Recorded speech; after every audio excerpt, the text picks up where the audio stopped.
Welcome. I wanted to do a stream today. Well, I wanted to do a video, but I thought I'd just do it as a stream instead. I hope the audio is working and everything's fine. If it isn't, please let me know. Yes, I'm on the right mic. Okay, so this stream, it's probably from the title and the description, you might think it's something different than what it is, but basically, I just really wanted to go through some of the narratives that are going around with the current box office, and specifically, this one is going to be about Marvel, and if they're actually losing, or if they're actually noticing that they're losing, like some people say, or if they're not winning, but sort of staying above the line, like you'll hear other people say. And I kind of wanted to just go through and give my take on it and kind of give a broader outline maybe than you might get from if you just listen to one specific side over and over again. So I wanted to try and give some of the general rundown of some of the things that have been going on with Marvel specifically this year, or more, I'll just call it phase 4. And then sort of the history of some of the box office numbers of Marvel in general. And I'll say hello to some people that are here already. We've got Prince Lethal. Yeah. How you going? Skirmitard gang. Got Dan Blackroyd here. Big brother. He's a cool dude, Dan Blackroyd. Got Mozza. Let's go. I hope the audio is loud enough. Let me know if you need me to turn it up, but I'm hoping it's okay. So to start with, I've got some of the numbers for this year specifically.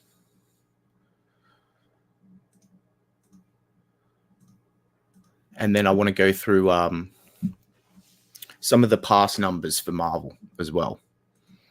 So I'll just load these up here.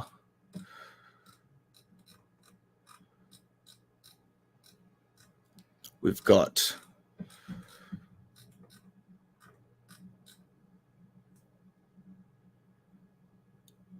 Thor so far not doing well at all. I think the last time I checked, it opened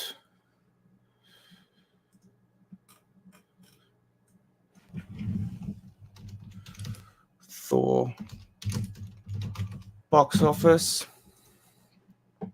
Sorry, bear with me a little bit.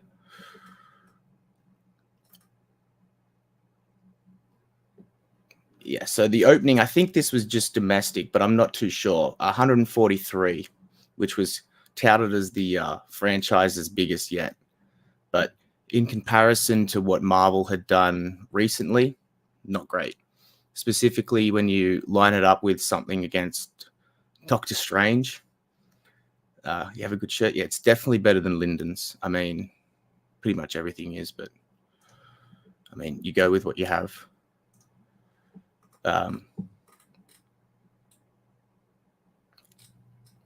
Yeah, so we've got Box Office Pro, 302 mil global for Thor Love and Thunder. That's down on Strange. That's way down on Strange. So I'll go back a bit anyway to what we've got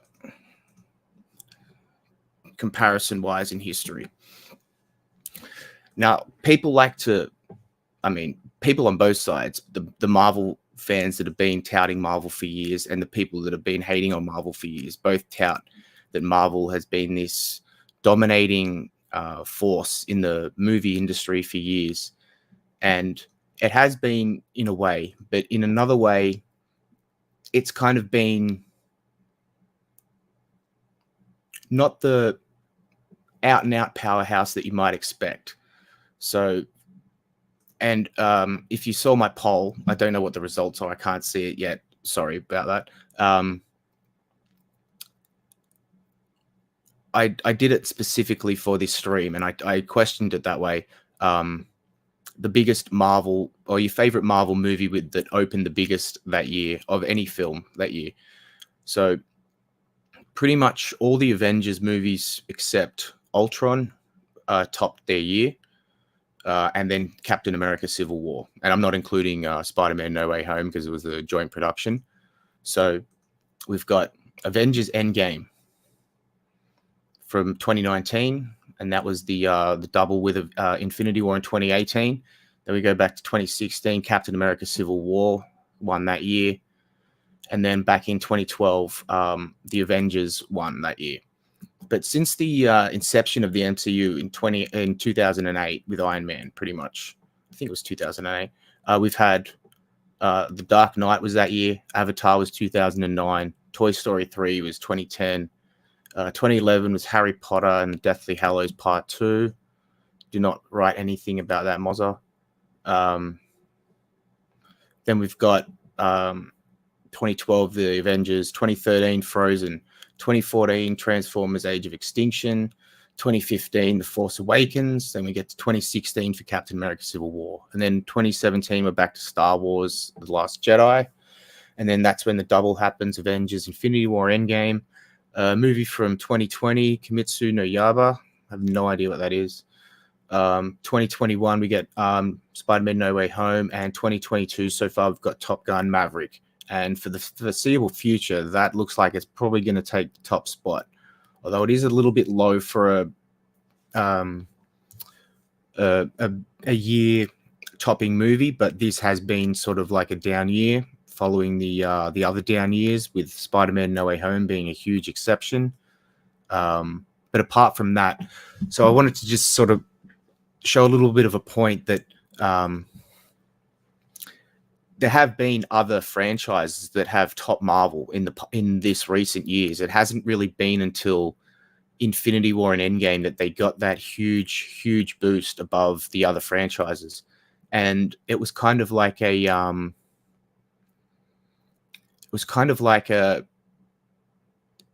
a 10-year of goodwill kind of thing with Infinity War and Endgame, you kind of think, because it was all the characters from all the movies sort of teaming up. So it was sort of, you get a combined boost.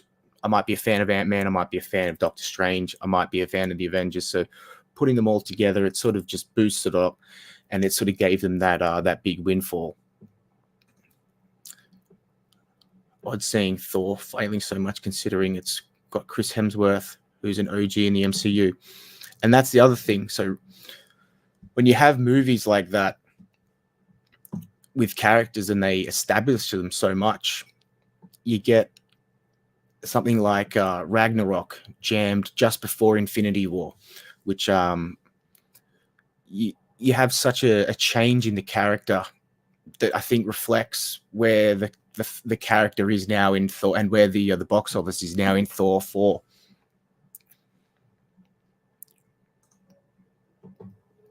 Infinity War Endgame with payoff to the series. Yeah, exactly. Like, you had this whole build up, and a lot of people, I was pretty much the same boat. Endgame was the perfect end point. Reboot the MCU from there. At that point, they had just, I think, finalized the Fox deal. Well, were finalizing the Fox deal. So you could bring in Fantastic Four, X-Men. I think there was a couple of auxiliary characters as well tied into that deal. Maybe Ghost Rider's film rights, but not the actual overall character rights. But there was a couple other things I think tied into that as well. And a hard reset from there, because I mean, a lot of the people weren't exactly fans of the portrayal of Captain Marvel, and especially changing it to Carol Danvers instead of Marvel, and introducing the character that way, and maybe going for Carol Danvers down the line, or even having them both be more prominent in the movie. I mean, changing Marvel to a female, that's sort of beside the point, because they didn't really do anything with the character anyway. So male or female, it was a pointless character in the movie. But But yeah, that was another one. That was sort of a bit of an anomaly at the box office. It was Marvel's first solo female outing. So it got a little bit of a, you'd say like a press boost with that. It got a lot of free advertising because it was marketed that way. So the press sort of took that story and ran with it. And then you've got other things like Black Panther, which was kind of seen as a very much a racial movement for the movie. Like it was very much marketed as Marvel's first black character in a solo movie. And I have to say, he was one of my favorite parts of Civil War because it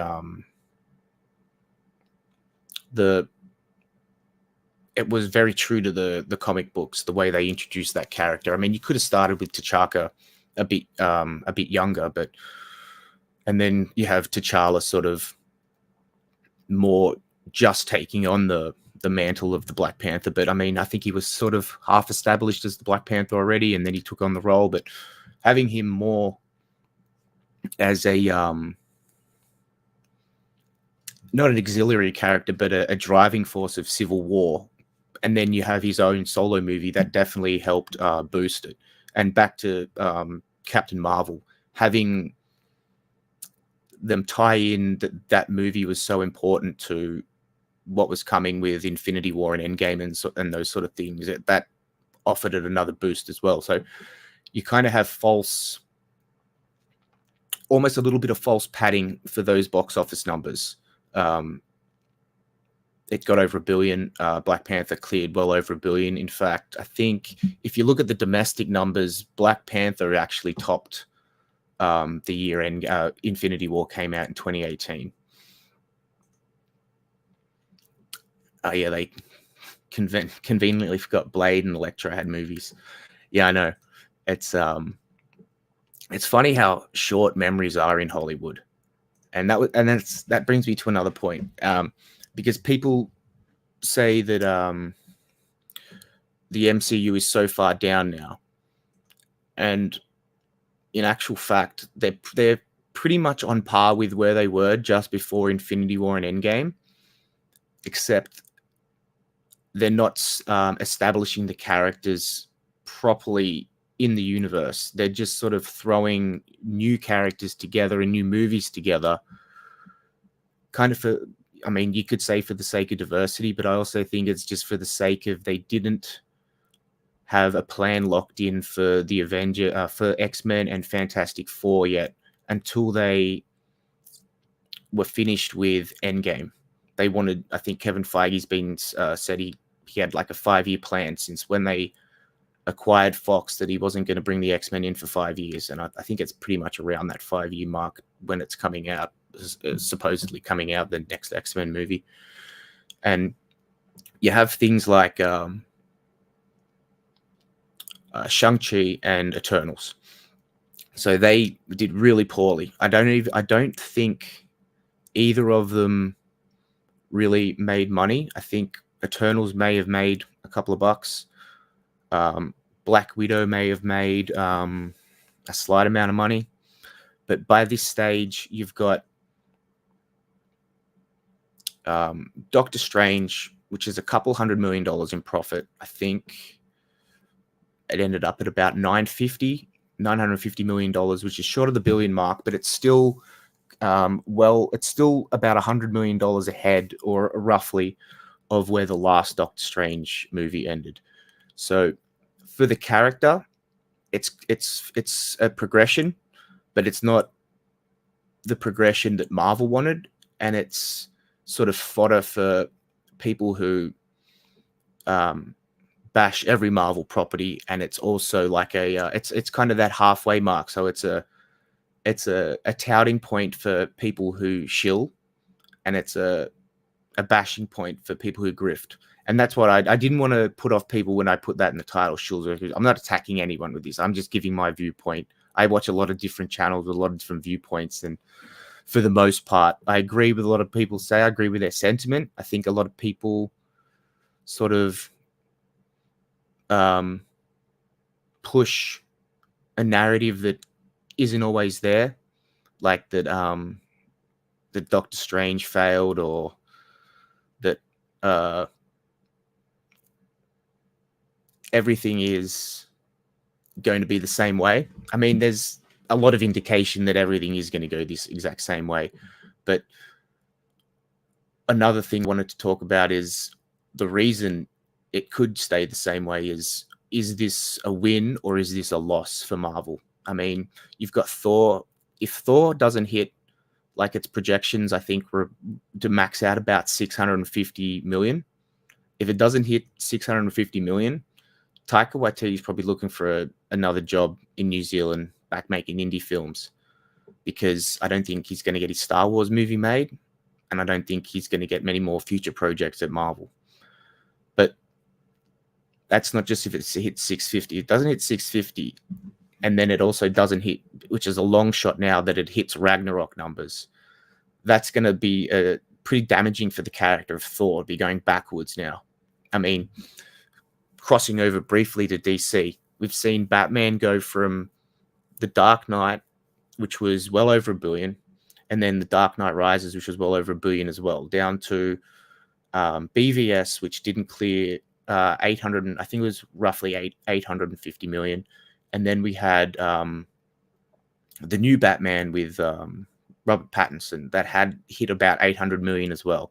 So you've got nearly half the box office of Batman has just vanished out the window in roughly 10 to 14 years. And that, as a huge Batman fan, I don't know if you can see it. If you can see it behind me, my Batman shelf there. But a huge fan of that character, and to see where it's gone consistently, it's pretty disturbing. And I don't just mean the box office and the movies as well. It's almost like the only way they know how to do Batman is just to consistently get darker and darker with the character. I mean, as a fan of both Marvel and DC, like I understand that there's a balance, and Batman is definitely a dark character. But when you have Batman, you also have to have some light to him as well, and especially like Bruce Wayne. And I mean, I know they haven't really ever introduced them in movies very well, but if you ever introduce Robin and Batgirl and the Bat family, like Batman has to have some light to have that sort of relationship with those people in his life. And I don't think they've sort of gotten that aspect of the character as they go forward. But going back to Marvel, 840, I believe. Yeah, I think it was definitely around that mark. Yes, I do too, as well, because Batman Begins, which is my favorite Batman movie, live action, close second, 89. There was definitely a more of a broader public interest in The Dark Knight coming out once Heath Ledger died. Not just in Australia, because I mean that was pretty big news here in Australia, and pretty impactful, because he's obviously Australian, and he'd worked in the Australian film industry for a long time, and the television industry, before he went to America. I mean, I know he's pretty young, but I think he still worked for about maybe 10 years doing other projects and stuff in Australia. And he had a great legacy here. And to see him go over and do that role and not be alive to sort of see it premiere on the big screen, that was definitely a driving force for a lot of people to go see that movie, I think.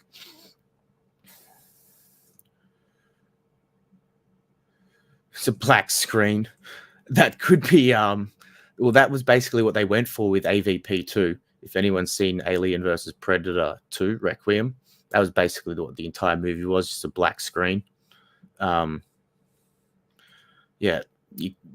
if the Predator and Alien were fighting, you couldn't see it. So well done, whoever was the cinematographer and lit that movie.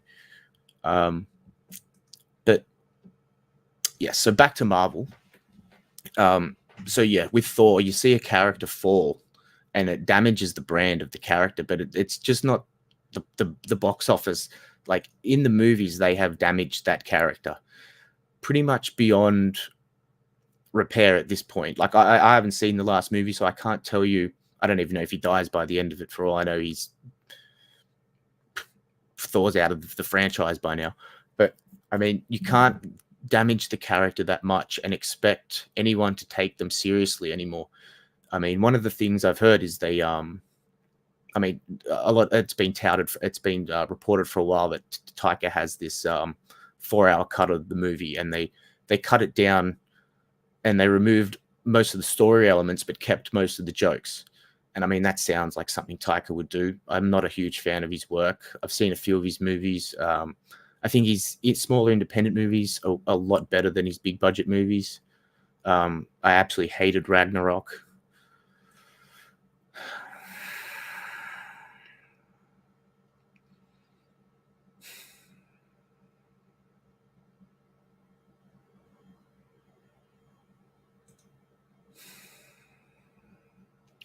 Endgame kind of made him a joke. Gets super fat and yells at kids. I know. He's basically Mozza.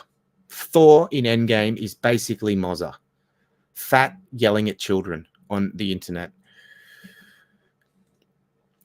Yeah, like I haven't seen all these New Zealand ones, but the ones I have seen, I thought they were okay. I'm not a huge fan of that kid he's got in that Hunt for the Wilder People one, and that was in Deadpool 2. He just kind of shits me, and he's also in all these ads in Australia. If anyone doesn't know, he's just a bit annoying. But yeah, going back to this one, AVP2 was an amazing clusterfuck. You could not. I enjoyed AVP for what it was, but you could not fuck up a franchise more than they have with pretty much all people, all everyone involved. The Predator and Alien, and then you combine them, and they've fucked all three franchises basically all together, and they haven't really recovered. I mean, I know I enjoyed Prometheus for aspects of it, but not really as an Alien movie. And Covenant, I don't even remember what happened in Covenant besides fucking the Davids with their fucking flutes. That was the most ridiculous shit I've ever seen in my life. But yeah. Thor is straight in Endgame. Oh yeah, sorry. That is the big difference. Alien is a very dark movie, but yeah, AVP was a black screen. Yeah, no. Well, I mean, you can do a dark movie well. It's just action scenes. You got to have some sort of contrast or detail from the background, so they just don't all turn into muddy blurs moving across the screen. I mean, you could say like the same thing with Michael Bay, except he just puts it all in bright light. It's just tangled bits of metal flying across the screen that you have no idea what's happening with those Transformers movies. And partly with the Ninja Turtle one I watched as well. It was just shit was flying everywhere. Part of me died was watching Covenant. Yeah. During that flute scene, I was not happy when I watched that movie. But yeah, so and with Thor, it's beyond repair for that character. I mean, I'm probably one of the people that like Doctor Strange too. But I do agree that you needed a lot of legwork for that movie. Like you needed to watch WandaVision to sort of understand what was happening with Wanda. And you needed to you needed to watch Infinity War, Endgame, Doctor Strange 1. I mean, that's just pretty much a given. But I mean, it was a very connected movie. And I mean, they had a little bit of Spider-Man references and stuff in it, but not a huge amount. But the multiverse did kind of open in Spider-Man in the cinematic universe, in the TV universe. It's Loki, but I mean, it doesn't have much semblance to each other, so you can kind of just take it or leave it with either one. Which one do you believe? It's like when you hear the stories about the directors, because there was two of them, and the writers for Endgame and Infinity War. they didn't have a clear direction or a clear understanding of what their rules on well, not really what their rules on time travel were, but the results of Steve Rogers and where he I'm being kind of vague because I don't want to spoil, but I'm assuming everyone's sort of seen Infinity War and Endgame, and if you're here and you haven't seen those, you probably don't really care. But yeah, he goes off at the end and has like a past life with Peggy Carter, and then lives out his days and ends up as an old man in the current time where they are. And it's sort of ambiguous, is did he live through the current MCU with Peggy Carter? Because there's a scene in, I think it's in Civil War, well, there's a couple of little nods, but they're very much sort of headcanon reaching possibilities, where there's like the text message he gets is we lost her. So it kind of like, is Steve messaging himself, like old Steve messaging younger Steve saying it? And does young Steve not realize that that's him in the future? That's, an older version of him kind of thing. And yeah, so you kind of, it's ambiguous. Did he live through that past life, or did he go to the alternate branch and live that life where they got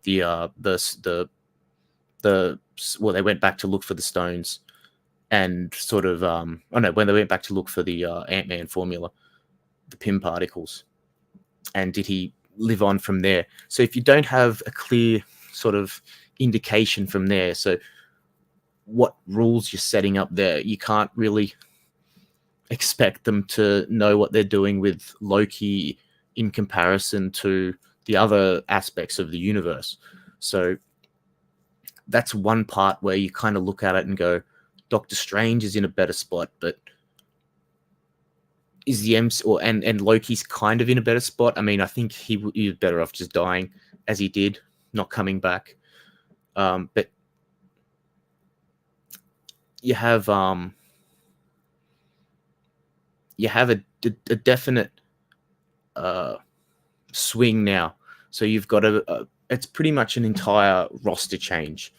You've got the next Avengers movie will look nothing like any of the previous Avengers movies in roster makeup, or even probably even in tone. Like if anyone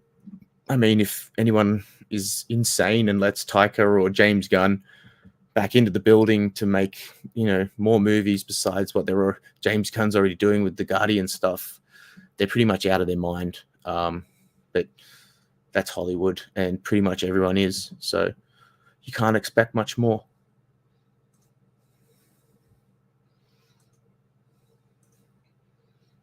That does turn some people off. It's homework to catch up to understand a movie. Yeah. And I mean, unless you're sort of invested in it and you want to watch all the shows, but I mean, I considered myself a huge MCU fan. I really enjoyed from Iron Man to Endgame, probably 60% of the movies. Like really liked. I probably thought 40% of them were really great. I probably thought of that 60%. Sorry, I probably thought 40% were really great. But those other 20% I really liked. And then there's probably 40% of Marvel movies where it goes from, yeah, it was all right, to I fucking hate it. So there is a big swing. Who's going to be the next Thanos level? So that's another thing. So you had that overarching threat throughout the whole, pretty much, I think it started at the end of phase 1 with pretty much Avengers leading into Iron Man 3. Like you had the post-credit scene with Thanos, and then Guardians, you had the Thanos, you'd say like the first one was the Thanos cameo, the back panel, Wolverine shows up to fight the Hulk, or it's and then the next one it's the Thanos first full appearance. He speaks, tells Ronan to get fucked, and then then you have Thanos. Basically, his real reveal is Infinity War. I mean, we had another post-credit scene where he picks up the gauntlet and stuff, but I mean, he really comes in and sort of establishes himself in Infinity War at the start. They're working up the secret war, right? Yeah, well, that's the thing. Like, so with the whole Infinity Saga, you had this overarching villain, Thanos, who was sort of manipulating, pulling some of the strings. In this one, you've already had like a glimpse of Kang as like Immortus, or like the useless fuck that just sits in a chair, and you've got pretty much Kang set to appear in Ant-Man 3 in the Quantum Mania or some weird name. And then you've got, and look, he's tried to correct himself and he's fucked it up again.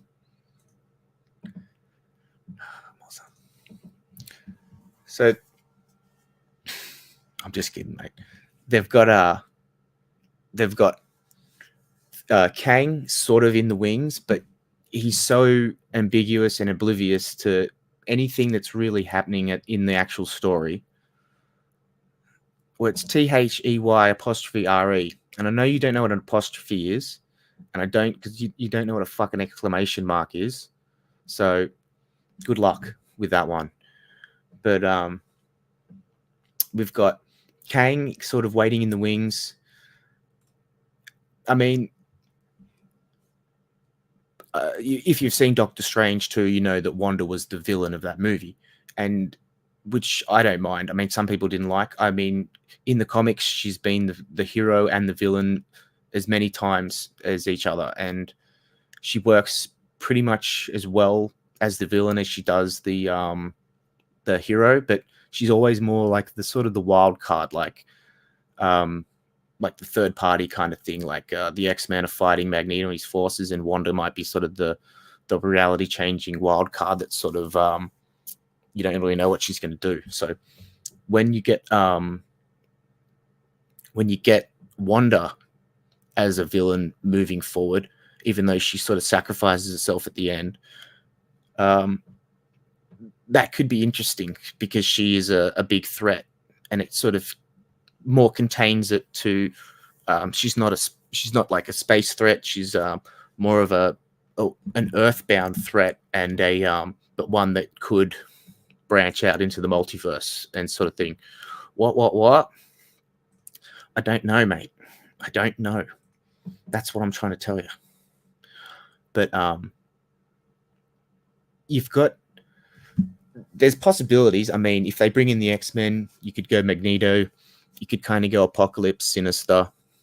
I mean, they're people that sort of could really trouble some of the lesser heroes in the pantheon of the Avengers. But I mean, you've got Captain Marvel, who's just, I mean, they just put her way too up there. You had, like, she's sort of equivalent to Thor, like in the comic books, sort of like strength level and power level. And in the movies, she's sort of just this intergalactic destroyer, almost like Galactus or the Silver Surfer. And I don't know if it works, but it kind of worked for the movie to have her sort of show up and be that sort of destructive force. But it leaves you not many places to go moving forward with a villain to match her believably. It's kind of a problem you run in with Superman a lot. Like, when he's so overpowered, how do you stop him as a villain standpoint and make it believable without just sort of being a dude in a gangster suit shooting kryptonite bullets at him or something? Yeah, I know Letha would love that. Yeah, she was pretty fucking destructive in that movie. And you could call her the best woman ever because no one else was going to stop her. I mean, Thanos took the Infinity Gem, just goes, boom, she went flying. But yeah, Wanda, because she had a shot at Thanos and she did pretty well. So you could have a lot of threats moving forward, but they've established nothing. So it's almost, what's the point? There's no real end goal now after Endgame. It's just sort of a holding pattern and a shifting pieces around, trying to establish a path forward. And there was a lot of talk. I mean, people say that James Gunn was the architect of Phase 4 and then he got booted. But as someone who didn't like Guardians 2, I think if you had James Gunn as the architect, he's basically just Taika Waititi with a little bit of a better track record, but marginally. And I mean, say what you will about what he says publicly. I mean, it's not really about this stream to say like what people are politically or whatever. It's more the work that they're doing. And I just think he's had probably as many hits as misses. Taika's probably had more misses than hits, but I think they're pretty similar. And you have the Fantastic Four coming out. That could be anything. I mean, you could have one of the best movies in the MCU, or you could have another Captain Marvel or another Thor Love and Thunder level catastrophe. But it just depends. That's what I don't understand. Yeah, Taika became loved when he did that Hitler movie. It's weird. It's like I don't know, but I mean, there's been a long history of that. You make fun of Hitler and you'll probably get the movie made. And buffering, is it? Sorry about that. Still says I'm ticking down. Yes. Anyway, I wanted to no.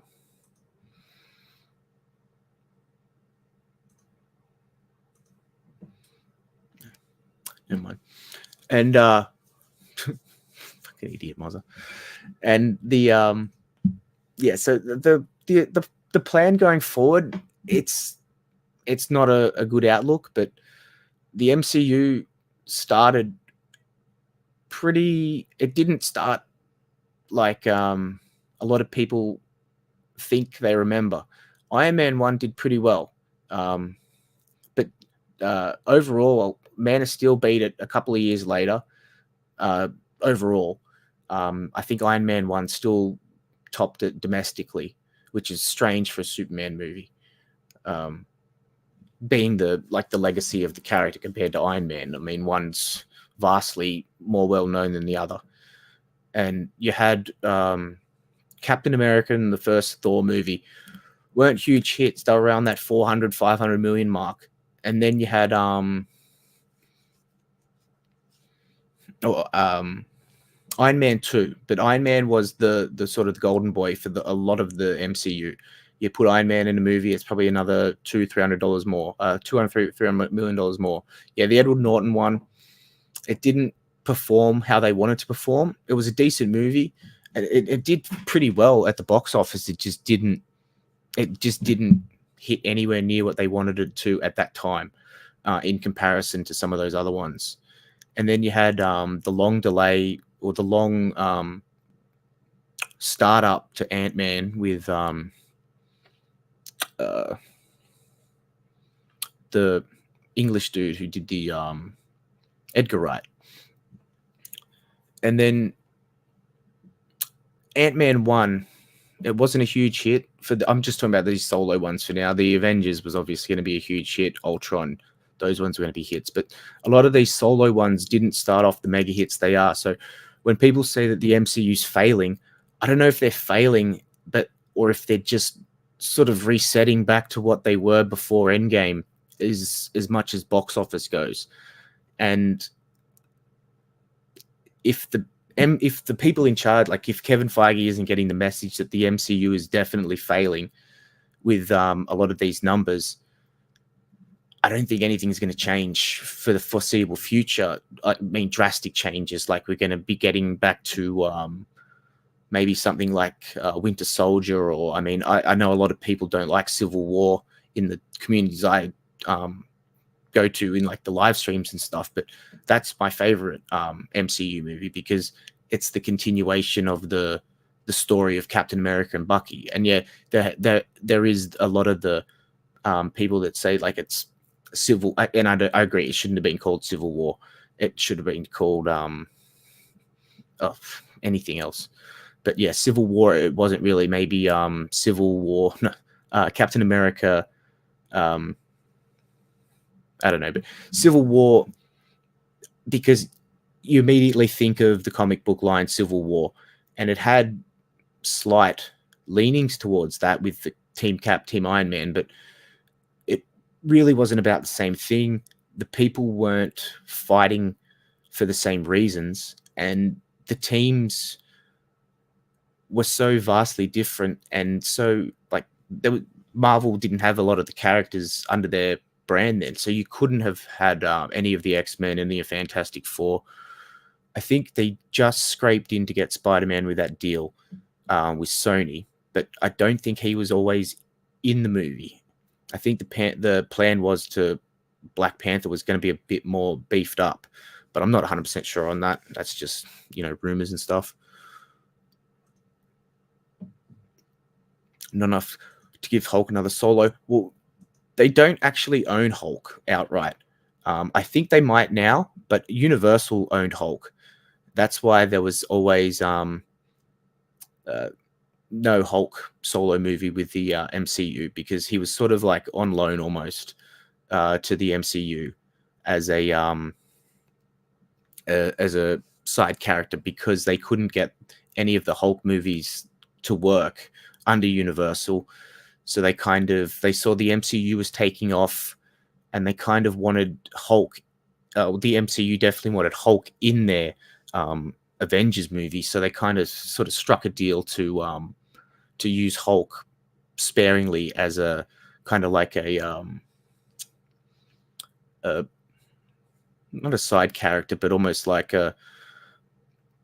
just a wrecking ball that comes in. Maybe still consider going backwards though. I'm not sure what you meant by that one. What was the deal they got for one movie? Then after they saw Spider-Man was going to pull mad cash. Yeah, well, yeah, Spider-Man was just that was also Sony, because their Sony Spider-Verse had just failed with Amazing Spider-Man 2. So they were looking to get their character back into recognition and into some like sort of good storylines in there, like sort of in their opinion again, and in the good graces of the fans. And they they definitely probably would have wanted Spider-Man into Civil War and worked out that deal behind the scenes. But originally, like, that was going to be the Serpent Society movie, and then they shifted things around to counteract BVS. So I mean, you can say that Civil War was sort of just a title, but it was really the story of the continuation of Captain America and Bucky, and Captain America choosing to be loyal to his first friend over his teammates.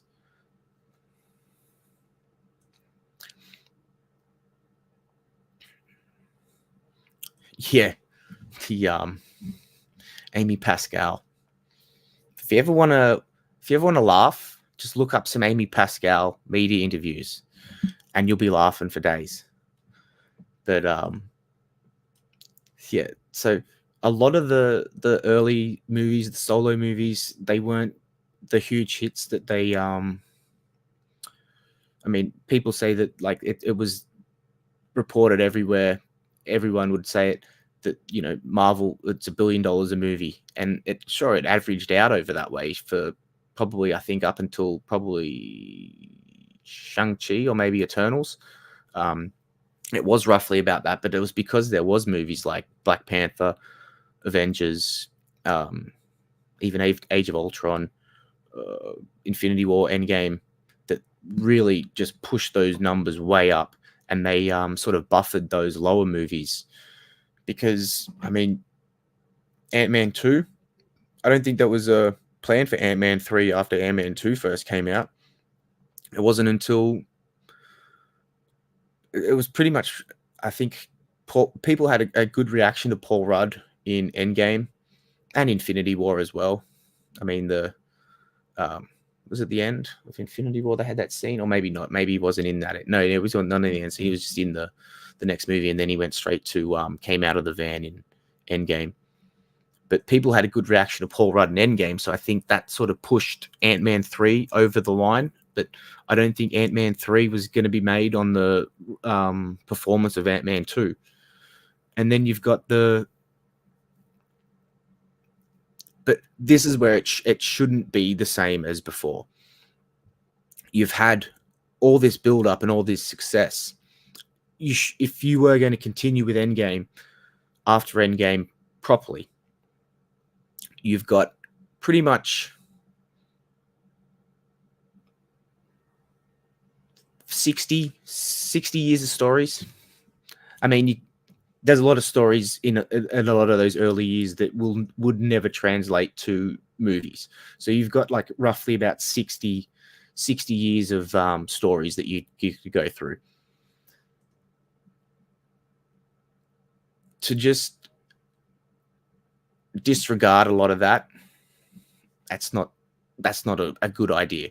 And that's where you see a lot of the fans left after Endgame. And that's the problem with these new ones, where they're not getting those big numbers. It is a reset for the MCU. And if they don't see that, then I don't think it's going to end well. But mainly, you've got something like Endgame. You kill Tony Stark. Captain America leaves.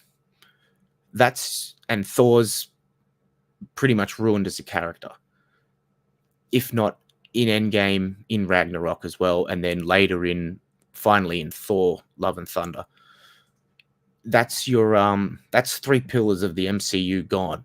So you've got no foundation anymore, because everything you've got on top of those pillars just crashes down, and you're just starting from that base. So Shang-Chi, Eternals, Black Widow, when she's already dead in the MCU. I mean, personally, that entire lineup is ridiculous. You don't have any of those movies, Shang-Chi and Eternals especially, you don't have any of those ones until you've already properly established, at least in Eternals' case, at least 2 of those characters in other things, or mentioned them, or even acknowledged they exist. And for Shang-Chi, I mean, I know they have the retcon of the Mandarin and the 10 rings and everything from what they were building in Iron Man 1. There's almost no connection besides the auxiliary characters from other movies that they put in those ones. And I don't even know if they had one in the Eternals. I've seen that movie once, and I barely remember any of it. I don't even think they had any like sort of MCU legacy characters in that movie already. I know in Shang-Chi they had like the random cameo of Wong and someone else, but apart from that, there's almost no real cohesion or consistency in what they're doing with the universe.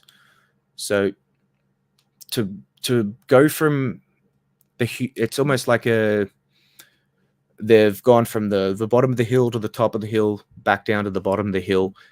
And if they're just going to keep walking in a straight plane, or if they're going to start going back up a hill, to me, I don't think the MCU can be saved for what's happening right now. You can do a soft reboot, maybe, but all in all, I think to get back to the box office numbers that they were at, it's a long haul. I don't think they're going to get anywhere close to it in the next 3 years with the slate that they've announced. Pretty much everything is agenda driven at the moment with a lot of Hollywood. I mean, it's not just the MCU and Disney, it's pretty much every major company.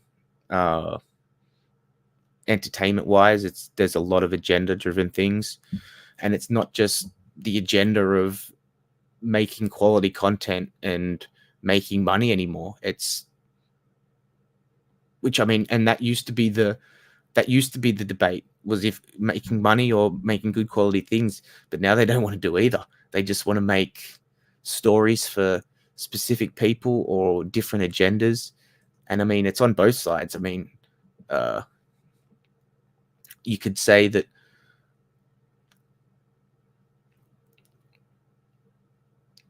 there are people pushing, well, I mean, it's the agendas are on both sides, but it's just sort of like pushing against the same thing from opposite sides. They're just, one person's pushing Marvel this way, trying to push them their way, and the other person's pushing Marvel this way, and you just get Marvel stuck in the middle. So unless they stop listening to outside sources and actually start listening to paying customers and the fans that sort of got them to this point, yeah, the MCU, as you could say, put the nail in the coffin. So that was mostly what I wanted to talk about. It was just sort of like my thoughts on the MCU, where it's been, where it is, and where it's going. I don't know if there's enough creative people involved that actually care about the product and not forwarding their own interests in Hollywood, which I think there is a lot of.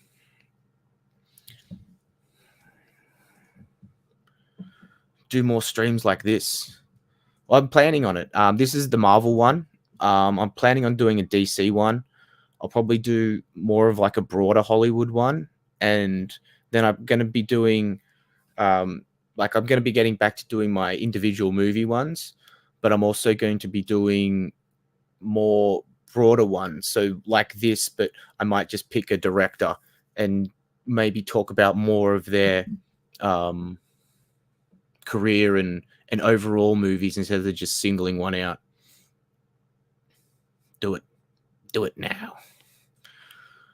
This was good, chat. I'm glad you guys are enjoying it.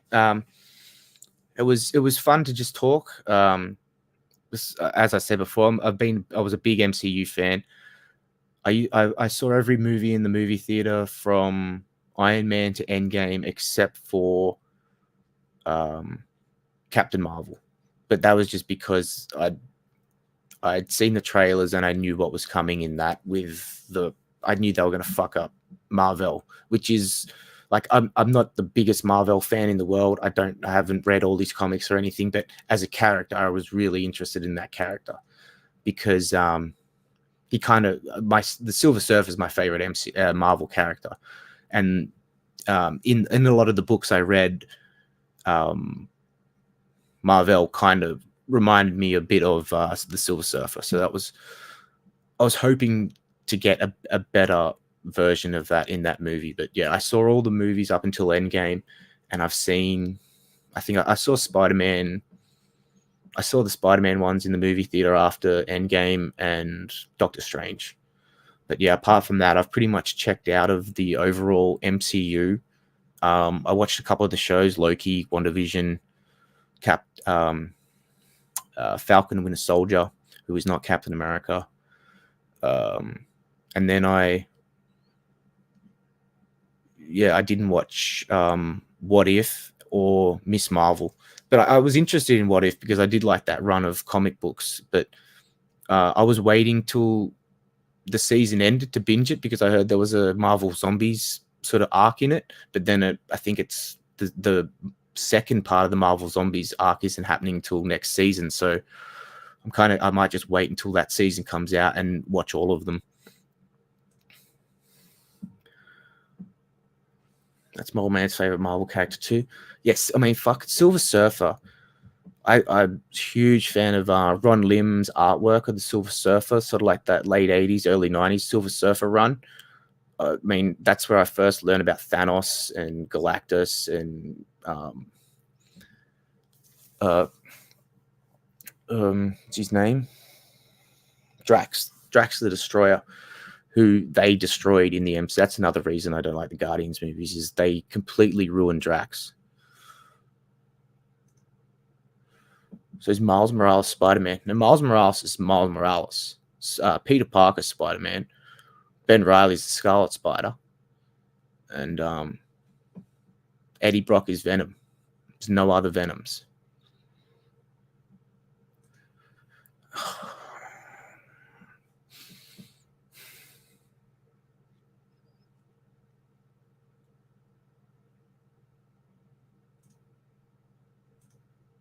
It did. I mean, the trailer alone. The trailer for the Marvel Vanguard Zombies, that was the best trailer ever made. Miles Morales, best Spider-Man. Yeah. There's some parts of the Ultimate Run I like, but it was only like 2 issues. And Miles Morales was not part of those issues. So Drax with the Batista bomb. Drax in the MCU is, in my opinion, worse than Thor currently. Because Thor started out good. Drax was always shit in the MCU. And not just shit, like they took literally someone called the Destroyer and turned him into a laughing stock. Where we see live action Batman Beyond or Spider-Man 20. Well, Spider-Man 2099 is meant to be in the next Into the Spider-Verse movie, I'm pretty sure. I think I saw him in one of the trailers. That would be pretty cool. And I think it would take a Batman Beyond movie first before you got a Spider-Man. Or, I mean, if the character is really well liked if he is in this next movie, if the character is really well liked, you could see a Spider-Man 2099 movie pretty soon in the next 5 years or something. But Batman Beyond, there's a lot of potential there. I mean, I think there was a lot of talk about one of these new DC movies, the Batgirl or something, having like a kind of Batman Beyond feel to it, with Michael Keaton being that older Bruce Wayne. But to have a Batman Beyond movie, maybe as like maybe if you started a Batman franchise from the start again, and you had Bruce Wayne kind of like middle-aged, and then by like the third movie or the fourth movie, he's sort of at his older style, and then the fourth movie you have as just a Batman Beyond tie-in, and you bring in like the younger Terry McGinnis, and you have the Bruce Wayne character kind of take a back seat, and you have you could almost do it as if you had the Joker, depending how you set him up in the previous movies, you could almost do it like a Batman Beyond Return of the Joker. That would be a good movie. I'm pretty sure. Yeah, I'm pretty sure he might have been like a end credit scene or something. I can't remember that movie. I wasn't the biggest fan of it. I liked it for what it was. The art style was interesting, but I'm just not a fan of the character, and I just thought the story was a bit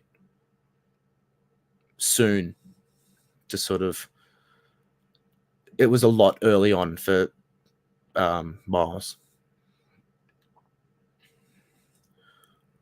What did I miss? Hey, mate. You missed a lot of me just rambling on about the MCU. It was pretty much just things I've been thinking while I've been watching streams and stuff. Kind of a conscious stream of consciousness, I guess. I know it's. I mean, she was an interesting. I'm a big fan of the Spider-Man animated series from the '90s, and she was a big part of that. And if Sony and the MCU still had like a closer relationship, I think they do after Spider-Man No Way Home. But if they do have a really close relationship, and Madam Web is getting a movie, and Secret Wars is coming up, it would be interesting if they tie those sort of things together, because the Spider-Man animated series, there was a big arc where she was sort of preparing Peter for not just the Secret Wars, but more it was like the Spider-Man Secret Wars, like all the different, he had to help lead like a team of Spider-Men against this alternate version of himself that got taken over by the Carnage symbiote. And it was kind of an interesting storyline. But if they just did like Madam Web's kind of preparing a group of heroes for the Secret Wars, it could be an interesting movie. But yeah, it's a very odd choice to go with that character before you chose. I mean, they didn't even get a Sinister Six movie off the ground, and they're already trying to do a Madam Web movie. That's just weird. I called Rhino a Disney shill. I didn't call Rhino a Disney shill until just then, but he is a Disney shill because he plays all those fucking Star Wars games. And I'm sorry, Rhino, that Jedi Fallen Order game looks fucking garbage, mate. Moz is yelling at people in the chat, as usual. Well, that is true. It is. I really liked it. Most I ever cared for Miles, but I only saw it once. Yeah, I've only seen it once too. And yeah, that was the most I've liked Miles. And pretty much, I just thought it was a bit much too soon. But I mean, it's called Into the Spider-Verse, and all the Spider-Men are coming together. It was kind of expected, I guess. I was at work when the stream started. I just arrived home. Good work. That's what we like to see. Working hard, not like Mozza, dodging all the time. Yeah, I mean, to me, it looks, the fighting and like how you interact with like the things you're hitting with your lightsaber, it looks worse than Force Unleashed did, and that game was what, over 10 years, over 14 years ago, probably. So I mean, you get pretty poor character like fight scenes, and the story just seems pretty dull. It just seems really. I mean, I think that's the reason why he's playing it. It seems a lot of what I've heard about the because I watched his Obi-Wan videos. It seems a lot like that. Like you get pretty much the same story as the Obi-Wan series, but in Fallen Order, you were playing it out instead of having to sit through it and just let it happen to you. I mean, it's kind of like, I know you can't say the word on YouTube, but it's kind of like that.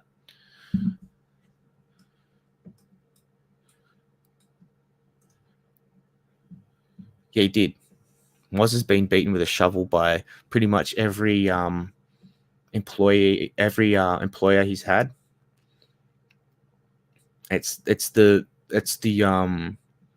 only proper way to greet Mozza is to hit him with a shovel. Yeah, so 2008. So Force Unleashed.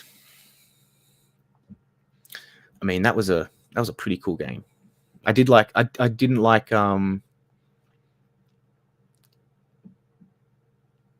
how I thought it was better off.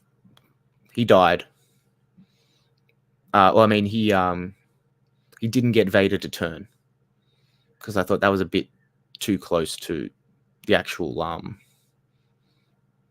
Jedi, Return of the Jedi. Same with Jedi Outcast. I haven't played that one. I haven't played many Star Wars games. I'm not really a huge Star Wars fan, but hey, Rady. Yeah, thanks for joining us as well, Radiant Scramatar. Yeah, that's what it looks like in Fallen Order. Nothing it hits. It sort of just leaves like a little scar on it. It just there's no. It just almost looks like it's bad clipping in a game. Like you just can't hit something. Rady. Yeah, I don't get the high opinion on that game. It looks like shit. Yeah, it doesn't really have much of an interest going for it. Aussie, a 12-year-old dog. What? Sunshine. Scramatar Hero.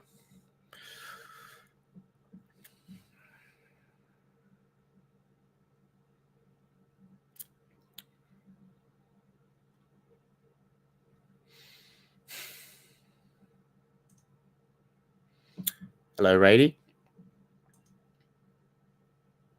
Lord of the Rings. I've only read Lord of the Rings books once, but they're pretty good. And the movies are far superior than the Harry Potter movies. I mean, even though there's only 3 of them, I do not include the Hobbit movies in those because I hated them. But the Lord of the Rings movies are a couple of tiers above the Harry Potter franchise. And I mean, I'm not including the Fantastic Beasts ones either because they are absolute garbage. And I know you like them, Mozza, and I don't know how you can possibly like those fucking movies. It didn't even resemble a story. It was just fucking weird shit flying around on the screen. So actually, I know exactly why you like it. Bree's back. Are you happy?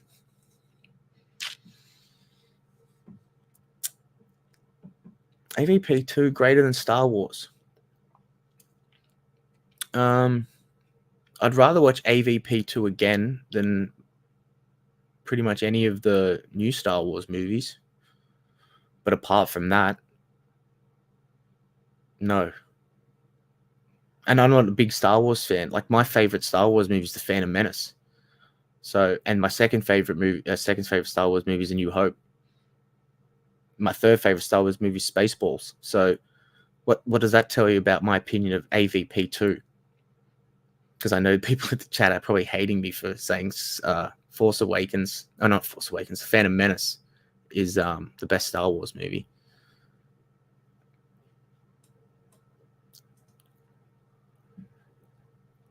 The book. I got to check out the book because I did like the story for the game for the most part. So I would like to check out that book.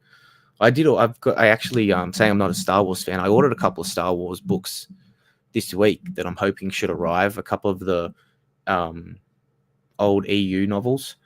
I found some pretty good price online, so I got a couple of them.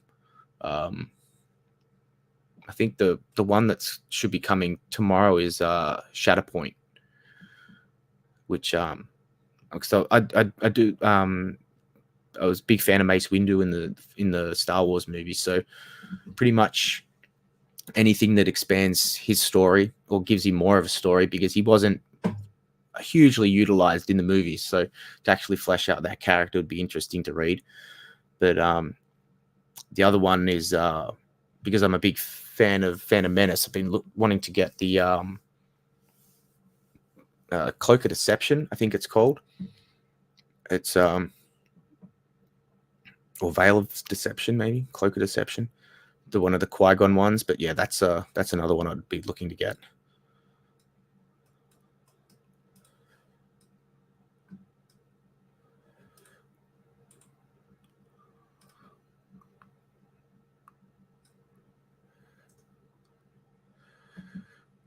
Yeah, that's probably why, because I know Mozza is Team Amber. I hear him say it all the time, and he writes it in all the chats and everything. He's Team Amber, and He wants Amber to be in Morbius too. So, I mean, that's just a given. But yeah, even Johnny Depp wasn't going to be able to save those movies. I mean, he couldn't even save the last few Pirates of the Caribbean movies because that was shit too. AVP2 movie or AVP2 game? The game was awesome. No, the AVP games are great.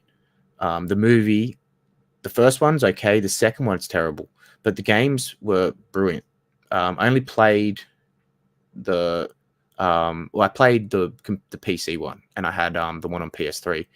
But those ones were great. And then there was the arcade sort of style, like side scroller beat 'em up ones, which I used to play as a kid, and I even like they were way better than the AVP2 movie. Are you going to be doing a watch party for it, Ray? That'd be cool. That's a great movie. That's while she's here, I'll say, because I wanted to get Rady on the stream on the channel to talk about that movie in particular, Lucky Number 11, or it's called The Wrong Man here in Australia, or I think it's a couple other countries around the world as well. But yeah, that is a top-notch movie. And if you've never seen it before, don't read up anything about the story or anything. Just watch it and let it unfold, because it's kind of one of those ones where you want to think about the story as it's happening as well. And Rady does great watch parties. We used to do some with Mozza, which was a sort of a chore because he didn't really understand English very well. And they were good fun. And I haven't been to I've been dropped in for a little while in one, but she's been doing other ones on her Discord as well. So I'll try and drop the link in the description as well for Rady's channel, so you can check out if she's going to do any of those. It's a brilliant movie. It's one of my favorite. It's probably out of my like top 10. It's probably the best written. It's at a pace that doesn't stop, and the story is really it's a real cool mystery. Ooh, what ones?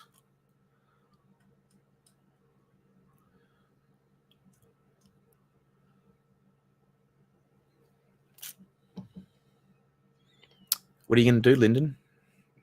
You going to cry? I know Rhino's crying. Yeah, if you're talking about the EU books, I'm not sure. I just bought it was like a bundle, so I'm not 100% sure which ones are coming, but I know there was Shatterpoint, and the other one I was looking for was Cloak of Deception. But yeah, I asked Rhino about it as well. He said it was good. And because I just bought it because Mace Windu. I just wanted to learn more about that character a little bit.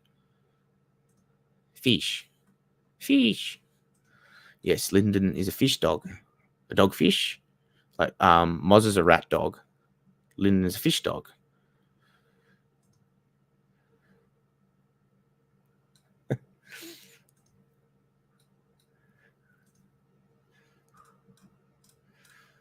Oh, I'm way behind in the chat. Shit. Sorry, guys.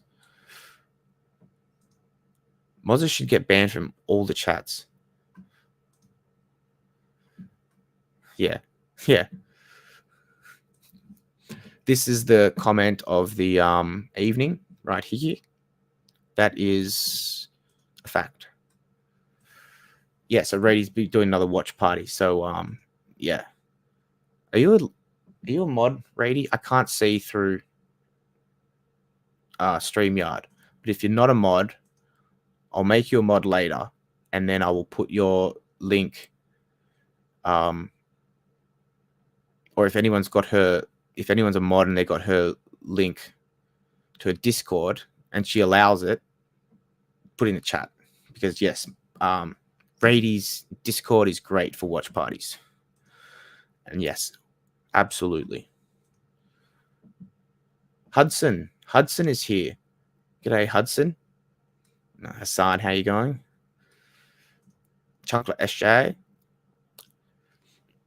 Yeah, I mean that's always the thing with these time zones. I mean, I didn't know. I just chose this one because it was the only sort of free time I had tonight. But it's always tough. I mean, there's so many streams I want to watch, and they're on at like 3 in the morning, 4 in the morning. It's just impossible sometimes. Requiem for a Dream. I don't really know. I like the movie's good. It's well made. It's like there's nothing wrong with the performances or the people in it. I just hated the story. I mean, it's really dark and twisted, and it's kind of I mean, it's not really my movie. Like I like sort of more like fun movies or movies with like a at least more of a happy ending, or like a redemption ending. But that one, I don't think. That one just sort of made me feel ill after I watched it. But yeah, Rady likes it. I know a lot of people that do like it. Some of my friends and stuff. But yeah, that wasn't one for me. Geralt. I am fucking going grey.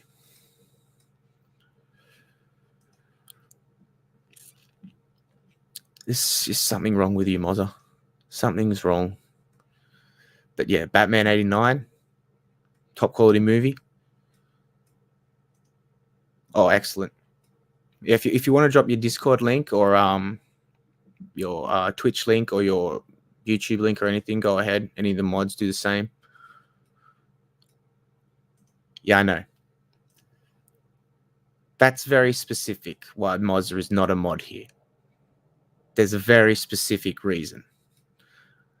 As I do more streams, we can have some fun with this.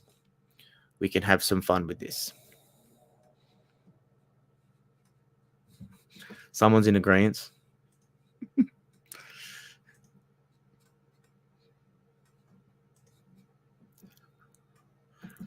Yeah, I knew you'd like that one, Lyndon. I knew you'd like that and catch on to that. Yeah, it's I mean, it's kind of like, I don't like Donnie Darko either for pretty much the same reasons. And if you've ever seen a movie called Mystic River, wow. Like I've said this before to some of my friends, but that is the most emotionally draining movie I've ever watched, even more than Requiem for a Dream or anything. Like that that movie's just leaves you on a gut punch. And yeah, Rady's Discord's in the chat. I will save the live chat for when it goes up so people can go and see it.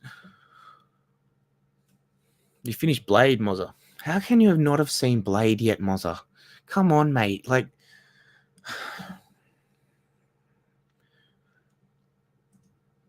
it's, I mean, it's older than you, but like I've seen movies from the the 20s and the 30s, 1920s and 30s. Like there's a thing called a DVD, a JB Hi-Fi, or a Blu-ray. You could just get one of those and you can watch movies, or even like go on streaming and watch movies that came out before you were born.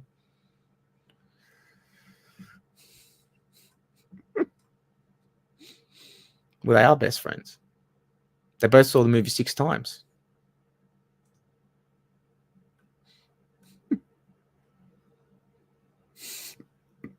Yeah. My hood Shawns.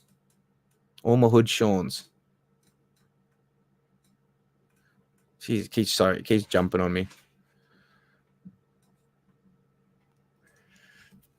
Butterfly Effect. I haven't seen the first. I've only seen the first one, I think, and I haven't seen it since it came out in the theaters. But I like the premise. I'm not an Ashton Kutcher fan, but I liked the movie overall. And in the cinema, I don't know if it is actually in the movie or not, but I know there is a completely dark ending to that movie, like where he goes back, he goes way back, and he kind of just sort of ties the cord around his own neck very early on, if you will. I don't know if that, because that definitely wasn't in the theatrical version I saw, but I know that's a real dark ending to that movie. Yes, that is the second one. Mystic River and that, they're both, I mean, Mystic River for very different reasons, but that one as well, I mean, all the Studio Ghibli ones, I mean, you all go into them thinking they're these lighthearted cartoons, and you come out of them thinking Japan fucking psychopaths.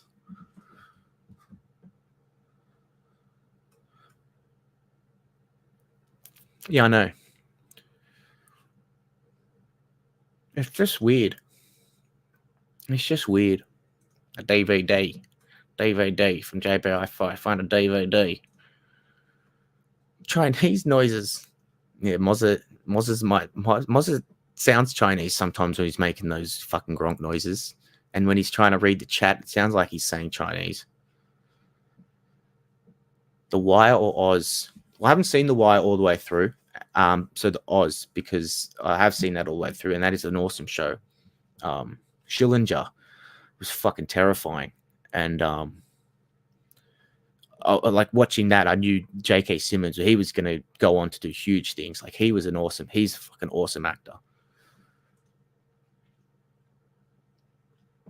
Yeah, I'm like, it's one of the it's a DVD extra, like a deleted scene. Ashton Kutcher, like if that's what you're talking about, he goes all the way back to when he's in the womb and he ties the cord around his own neck, and that's how he stops himself from like affecting any of these things in like all these butterfly effects.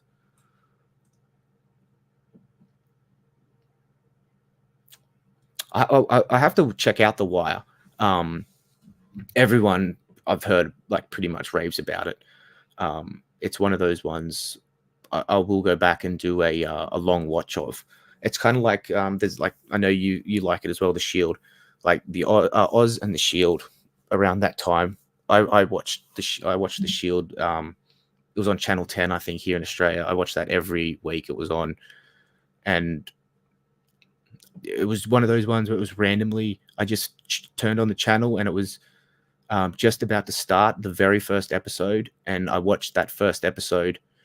And by the time you get to the end of that episode, you're like, "Fuck, this is not the normal sort of like police show on TV. This is a very different sort of show." And it didn't stop until the end. I mean, the last season's a little. I mean, personally, I kind of thought the show went a little bit downhill after. I don't want to spoil it in case people haven't seen it, but there's a character that is mainstay of the show, and he dies, and he was my favorite character in the show. And I personally sort of thought the team dynamic got too affected with that, and they sort of didn't recover. And the last season was, I mean, it was only going to end one way, but for the team, but how it did end for Ronnie, fuck that. Yeah. Oz, I mean, Oz is, if you haven't watched Oz is one of those, like, that was when HBO was truly great. It was top tier television. I think it was on SBS here, and I'd watch it. That was like every week it was just better and better. And you did, and like there was like for the time they were big names and stuff, but you didn't know who was, if like someone was there one week, you're like, there's no guarantee they're going to be there next week. That's why it fluctuates. Yeah, I'd be interested to watch it. Yeah, everything JK does, you see Schillinger. So it's like J. Jonah Jameson is a, if he ever got his hands on Spider-Man, he'd do some pretty fucked up things to him. Are you back, Mozza? I thought it was quiet without you there for a little while.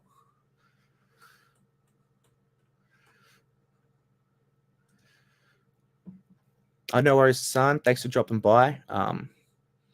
Hopefully your food's good.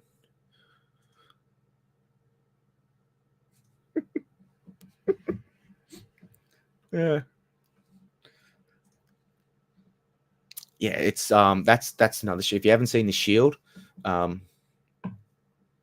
don't read up anything about, especially the first episode or like what the overall premise of the show is, and just watch that first episode, and then maybe look into it a bit. But watch that first episode, and that really hits you.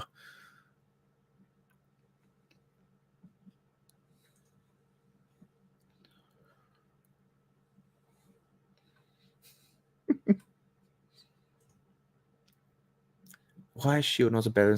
Well, I haven't watched The Sopranos either, but yeah, I've seen a couple episodes. Like I've seen a couple episodes of The Wire, I think, but I have never watched either of those all the way through. And yeah, Sopranos, it never really interested me. It just kind of looked like they're all like slob versions of the Godfather, and it was sort of like it's kind of depressing. Just not even like the show, just watching them. It was kind of depressing, and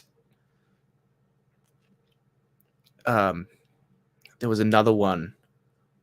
Oh, what was it? Oh, there was another show around that time on HBO that I thought it was just another sort of a weird one, but yeah, never really. Oh yeah, oh no, not on HBO. There was later on Breaking Bad. Everyone really raved about that, and I watched one episode, which everyone told me was the best episode. I mean, I know I watched it with like no context, but I watched this episode where he's trying to catch a fly. I thought it was the most stupid shit I've ever watched in my life. So I never watched Breaking Bad, but everyone told me to watch that. But it kind of just depressed me to look at him, and he was just in his undies. It was weird. Yeah, my booty rooties, my booty rooties. Very slow pace. I don't mind slow pace shows. Like there was a show called Wire in the Blood, which I actually thought everyone was talking about when they were first talking about The Wire. So I watched this show called Wire in the Blood. It's a British show, and it was really slow paced, but it's really if you like sort of like those murder crime investigation shows, it's a really cool one. And there was another one, it's a Danish show that they remade into an American show as well, called The Killing, but the Danish version, I think it's called for Bredelsen. That is a really cool show. It's only like, the Danish one is only 2 or 3 seasons, and the American one is about the same, 3 seasons. And it's good because you can watch them both and not really be spoiled, because there's it's the same story, but the events leading up to the end of it are completely different in the American and the Danish version. So you can watch both and not sort of be like, oh, I've watched this story, I know how it's going to end, sort of thing, because you don't really. It's good in that way. But yeah, they're 2 ones: The Killing and For Bredelsen. Oh yeah, the Shield ending is rough. I like it. It's a good ending to a show. It's just I thought the leading up to that sort of like last 2 episodes, the after Lem goes, it's sort of, it just dipped a little for me. But yeah, that last season, the Benoit year, that was a rough season. Prince Lethal better than The Sopranos. Yeah. Purple booty booties. Yeah, I know. Who let that happen? Fuck yeah. That's what you'd expect. Yeah, better than that fucking hair he has. I mean, mine's pretty long at the moment. But Mozza, mate, you need a fucking haircut, mate. You look like a Gronk. I don't know if I can say this on YouTube. You look like a fucking gollywog doll, mate.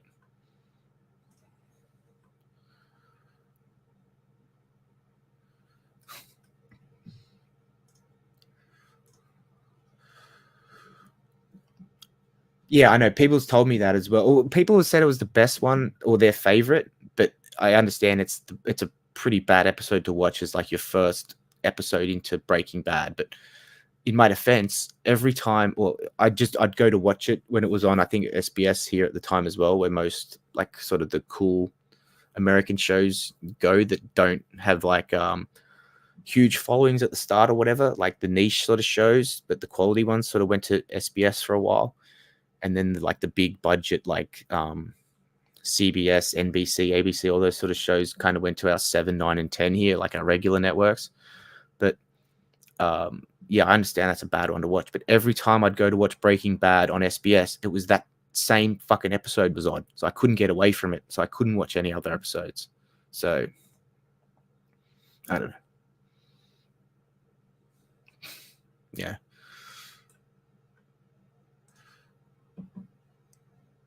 The rest of the show is awesome. Well, I'm going to give it a try someday, I guess.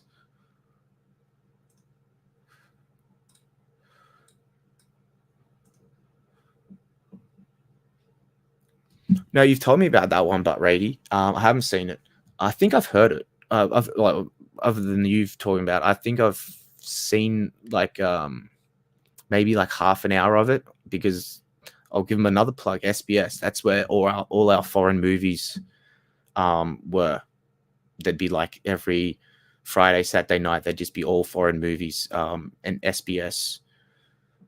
Pretty much, Mads Mikkelsen for a good 3 years. He was on a fair few of them, because it was sort of just when he broke into Casino Royale in Hollywood with Casino Royale. Like he was there a bit before with King Arthur and stuff, but Casino Royale sort of put him on the map there.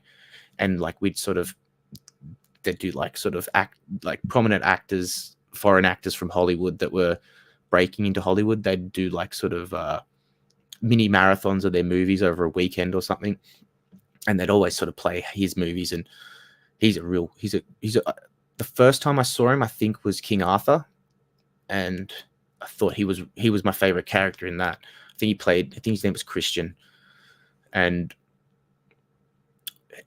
Casino Royale, I thought he was a great Bond villain. He was easily the best Bond villain, I thought, of the Daniel Craig era.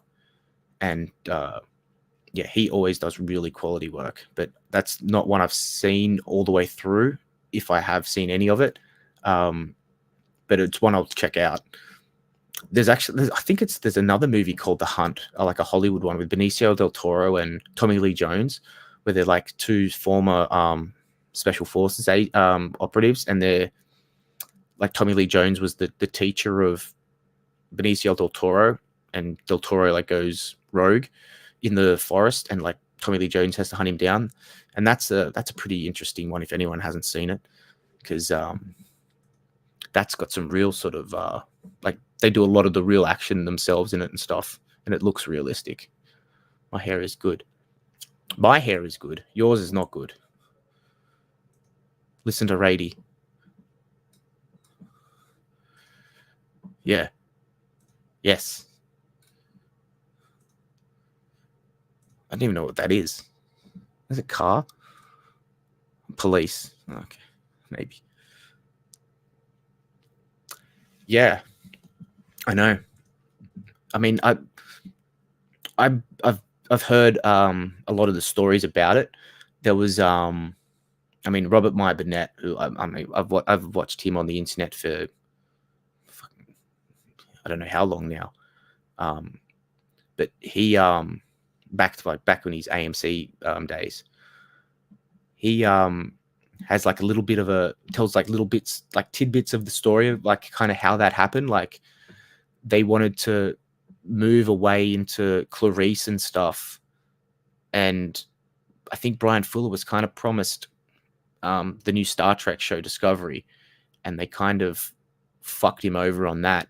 And then Hannibal and sort of Hannibal ended as well, so he kind of got left out in the cold with that one. But yeah, I think a lot of it was they were pushing for that new Clarice show as well, and I don't know if they really wanted both on at the same time.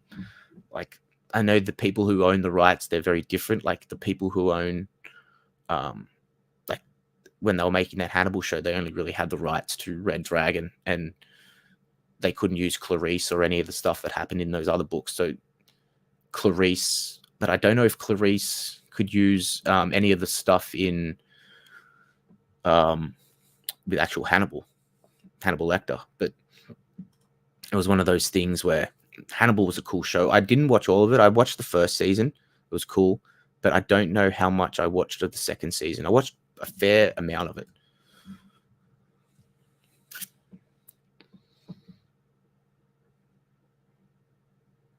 This is propaganda. It does not surprise me that Mozza is a snitch. Got another little fella here. Trey's joined us. Got another little new guy to the chat.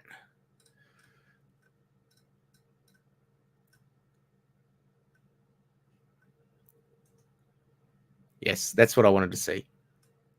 Mozza, your dog. That's always the correct greeting for Mozza. I don't know, the first two seasons. Yeah. I don't know. I think I watched about 4 episodes of season 2, but it was one of those ones where I had other shows on that I was watching as well, so it just got lost in the shuffle. But yeah, I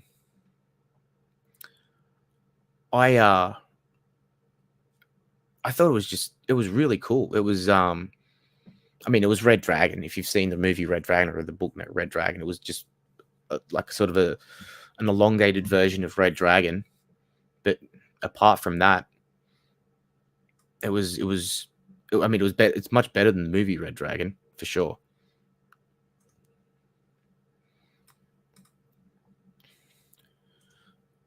Yeah, so I don't know. I don't know if they could have gone much further with it. But yeah, that's definitely one where it would have had to have been like maybe a budget thing and the numbers thing. But yeah, that was a show you could tell that they liked making and they had a purpose making. And that's kind of ties me back into the MCU stuff is if you don't have a purpose in the direction you're going with the show or the movie, what's the point in making it besides a cash grab? And at the moment, they're not getting much cash. So cash money. Cash. This is what they're getting. Listen, mate. What are you talking about? Cash. There's no cash here. Here, there's no cash. All right? Cash, no. Robbo? No cash. No cash.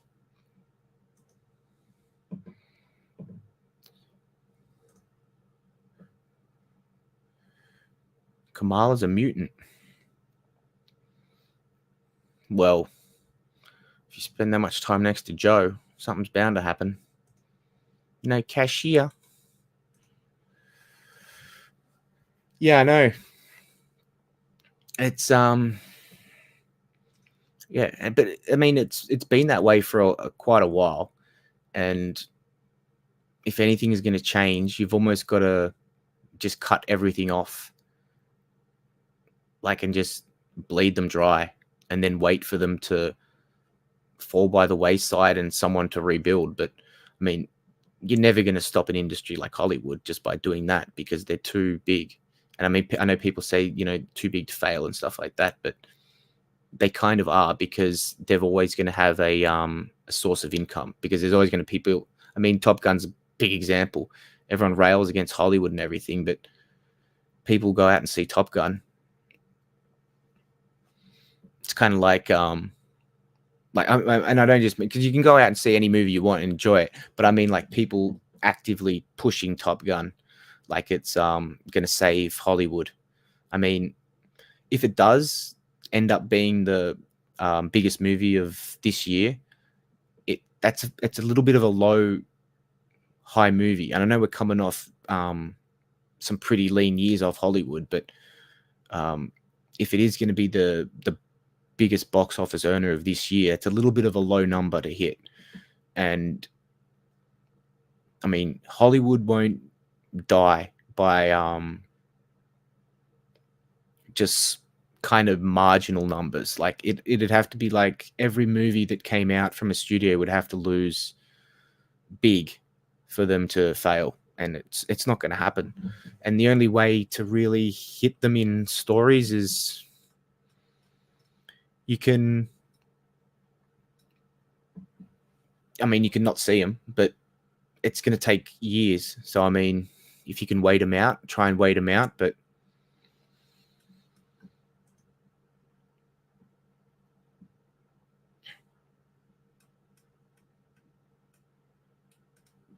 oh fuck, I'll try and get it. Oh.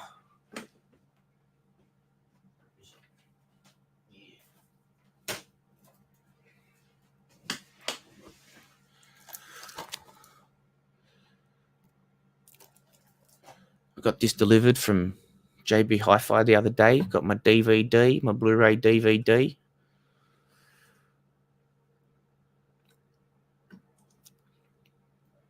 No worries, Rady. Thanks for being here. And yeah, I'll definitely try and check out that Lucky Number 11 Watch Party, because that's a great movie.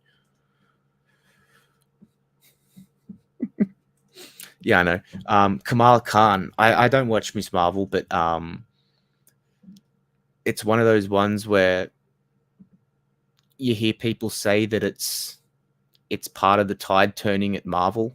Like Bob Chapek went in and with his magic 4D chess hands and was massaging Miss Marvel back into life. But I mean, it's just another bullshit show. I mean, there's not, from what I've seen, which is admittedly very little of it, there's not much in it that resembles the MCU that I'm a fan of, or even the Marvel comic books that I'm a fan of. And that starts with the fact that Kamala Khan, or Miss Marvel, whatever you want to call her, is a pretty much a trash character that's never worked in any form, in any comic book. And it's not even like, she's not even that character from the comic book. She's like little Green Lantern now. So yeah, it's just it's more changing a character that doesn't really need to be changed. Or I mean, it does need to be changed because it's a shit character, but you don't introduce that character in the MCU at all. If so, I mean, you don't need to do it so early, if at all, because there's no real need for it. I mean, you've got a lot of, like, if you wanted to do the go down that route of the character, the young sort of a young kid in high school sort of thing, you've got a lot of characters to choose from that were, 50 years of legacy that you could possibly build around, instead of just jumping to characters that don't really fit into this MCU, because they didn't even really fit into the Marvel comics. But and that's what I hate. Rhino is your content. He is our content. But yeah, see you, Rady. Yeah, back to that one. I mean, the Kamala Khan. I mean, you can go.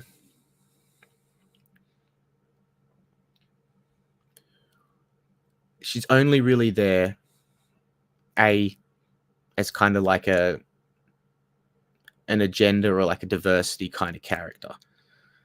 And I mean, I don't really have a problem with them adding, female characters, or characters, ethnic characters, whatever. It's just when they do it to meet a quota kind of thing, that's weird, because it's just pandering, and people see through it. And if you don't, and you just lap it up, then you're kind of as stupid as they are. It's like Luke Skywalker in fucking Mandalorian or some shit. Yeah, I mean, pick and choose. I don't know what this is in reference to, but I think it's in like the going to see whatever movie you want. Like, you go see whatever movie you want, but you got to understand that like all the money is just going to the same place. Like if you hate what Paramount's doing to Star Trek and you're going to Top Gun thinking that the money from Top Gun is somehow secretly, Paramount just that's a little secret pile we've got over here. Nothing's going to go to Star Trek to help that brand or anything. It's all one big pool, and I mean, there's a lot of it everywhere. Yeah. Sorry, the fucking chat keeps jumping on me. True. It's from another universe. Well, Moz is from another universe. Moz saved Hollywood. Moz couldn't fucking save the Krusty Krab, let alone Hollywood. Top Gun, it's a bit of an outlier. I mean, I'm not a fan of the movie. I saw it. To me, it was about a 5.5, 6 out of 10. It was a bit too derivative of the first movie. I mean, people give shit about the MCU not having like defined villains or like clear villains or anything, but I didn't even know what fucking country those guys were from or what where the fuck he was blowing up that thing. I didn't even I don't know what the opposition was. It might have been Russian, I don't know, whoever the fuck they were, Chinese. But and the other, it was a bit. Some of the things were a little bit preposterous to me. Like they're gonna let a 60-year-old dude fly the mission, really? Okay. It's 35 years after the first movie. Like so, Maverick, like Tom Cruise was 24 when Top Gun was made. So he roughly around that age in the actual movie, like the character. So you've got 35 years on. That kid, Rooster, was a kid in that first movie. So he's close to 40 years old now. So that his first year in Top Gun is a 40-year-old pilot, a 40-year-old fighter pilot. He's probably going to age out in like 4 years, and they're going to put him through that. It was just some of it was a little bit hard to believe for some things. The mission was a little bit. I mean, some of the practice runs were okay, but it was just a lot of it was just too derivative of the first one. They even had the beach scene. To me, the bit I did like about the movie was what was different from the first movie was the end scene. Like you had sort of like an almost behind enemy lines kind of scenario, and that was cool to me. One thing I would have thought was cool, but when they were getting in that enemy plane to take off, I was like, would have been cool if it was a jump jet. Like they didn't, like here he goes, is the runway clear enough and that, and he's like, we've got enough room. He's like, and he just, yeah, we'll be fine. And he just boom straight up. That would have been cool, I thought. But what is your obsession with the number 5?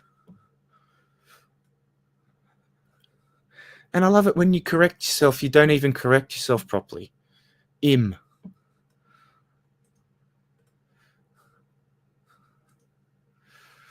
Chopper is awesome. Fuck, Chopper is awesome. If you haven't seen it on this channel, I've got a stream about Chopper. It is probably top 5 favorite Australian movies of mine. And it'd be in probably most Australian critics top 10 of Australian movies. It's probably in there.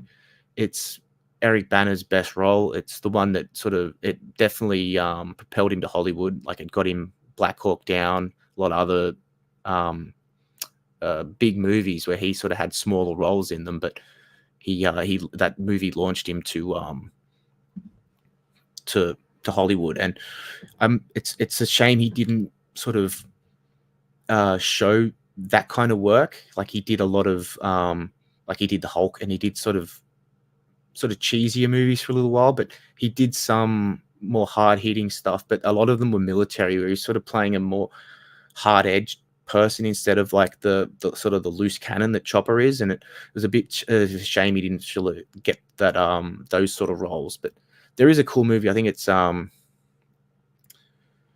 See No Evil, Deliver Us from Evil, that he did sort of kind of recently, maybe like 2016-ish, 2012-ish. which was it's a pretty cool movie. Edgar Ramirez, I think, is the other guy in it, but that's a pretty cool Eric Bana movie. Piracy, yeah. Well, yeah. Yes. And it's a lot easier now as well, because once a movie basically goes on a streaming service or anything like that, you're pretty much guaranteed it's going to be on a site somewhere. Chapik got extension. Chapik got bling. Chapik got bling.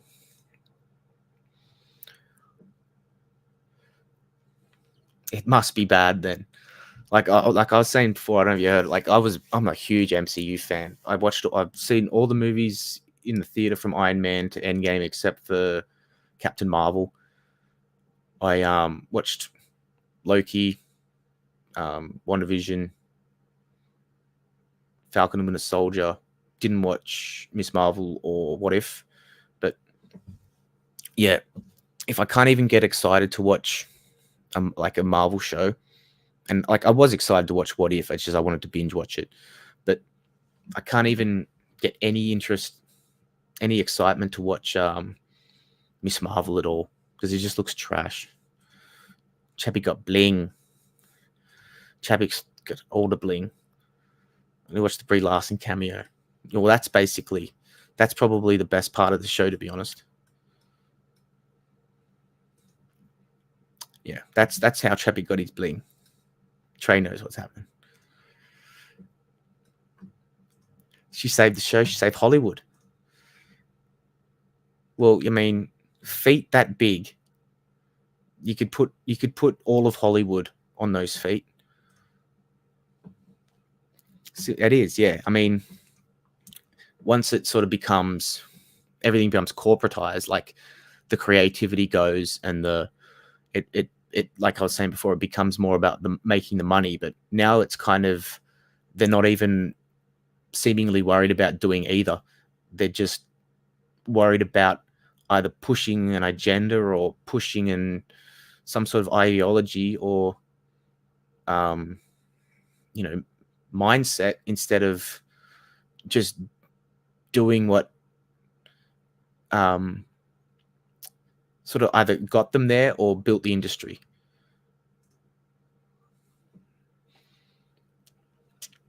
Yeah, it is. Like if you're pissed off about Star Wars and you see the Marvel movies, like you don't really have a leg to stand on. Or I mean, like if you don't go out and buy all the, like, go out and see all the Marvel movies and you're pissed off about Star Wars.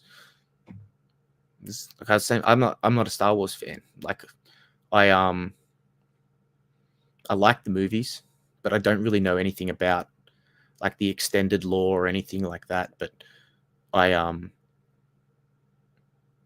hated Force Awakens. I thought I was the only person back then on like the fucking Collider live streams and the Screen Junkies live streams and the AMC stuff. I thought I was the only person that was sane because I was the only one saying this movie's shit. It doesn't look like they have any idea what they're doing. They just brought Harrison back just to kill him. They didn't have any plan for the character of Luke. He was just there as an afterthought at the end. It was all these new people who no one cares about.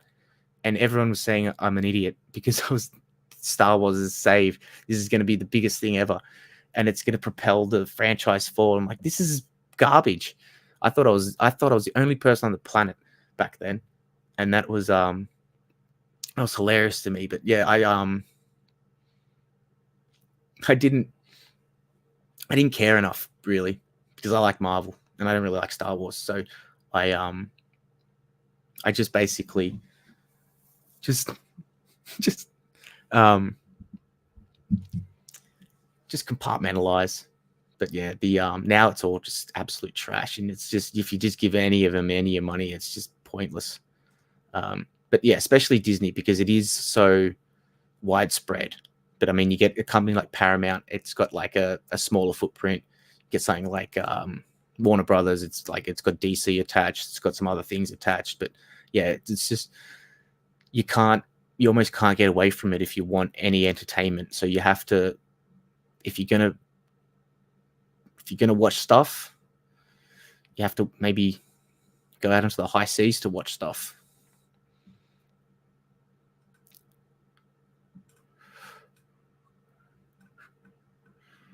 Yeah, Chopper. That was a great stream. I'll get you back on soon. Oh, no, mate, I'm not. I'll get you back on, but you can come back on, but we will not be talking about Meet Joe Black. I'm sorry. I tried to watch it. I tried to watch it for you, but I can't do it.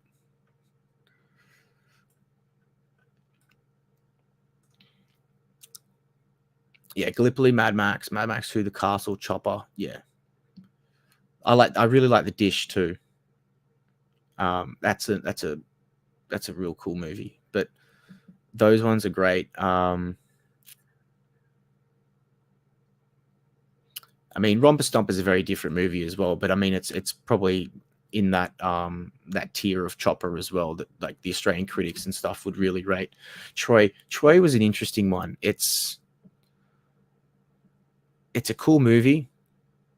I don't know how well it's remembered, or I mean, sure, it holds up pretty well because it was pretty much all a lot of practical stuff, and maybe the backgrounds and everything and some of the sets, but was CGI. But that was an interesting one. It was a bit. I don't know if it knew if it wanted to be kind of the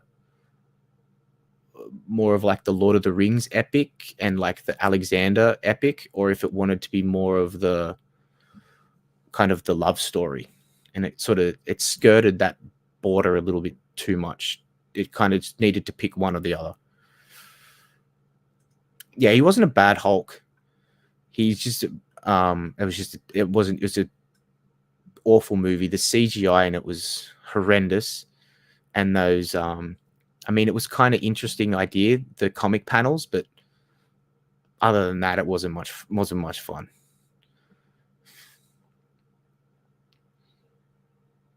You two, MCU, and Joe Black. Meet Joe Black. I can't get over that end scene. And you showed it to me on your show, Gemmo. Oh, and if you want to if you've got a YouTube channel and you're mod here, just drop your links. Gemmo's got a great channel, does a lot of cool stuff. He was playing Pictionary today. I only caught the end of it because I was out shopping. Had to do some supermarket shopping, but yeah, Gemmo's got a great channel. He does some real fun stuff. But that ending of Meet Joe Black, where he's bounced around like a ping pong ball by the cars. Sorry, spoiler alert. I can't take that movie seriously leading up to that.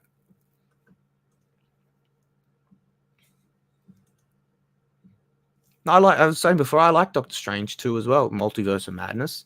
It's not my favorite MCU movie. I put it around the same level as the first Doctor Strange movie, sort of like that, like just above the halfway tier of good Marvel movies, but it had a lot of problems where I mean, I'd be interested to see the Sam Raimi sort of director's cut or anything, if there was like an extended cut, because I think there was some subplots dropped and there was some things that didn't quite line up that could have been like sort of fleshed out a bit more. But yeah, apart from that, I didn't think it was too bad. But I thought the cameos were a little weird. Some of the characters they chose were a little strange. But yeah, it was overall, it wasn't too bad a movie.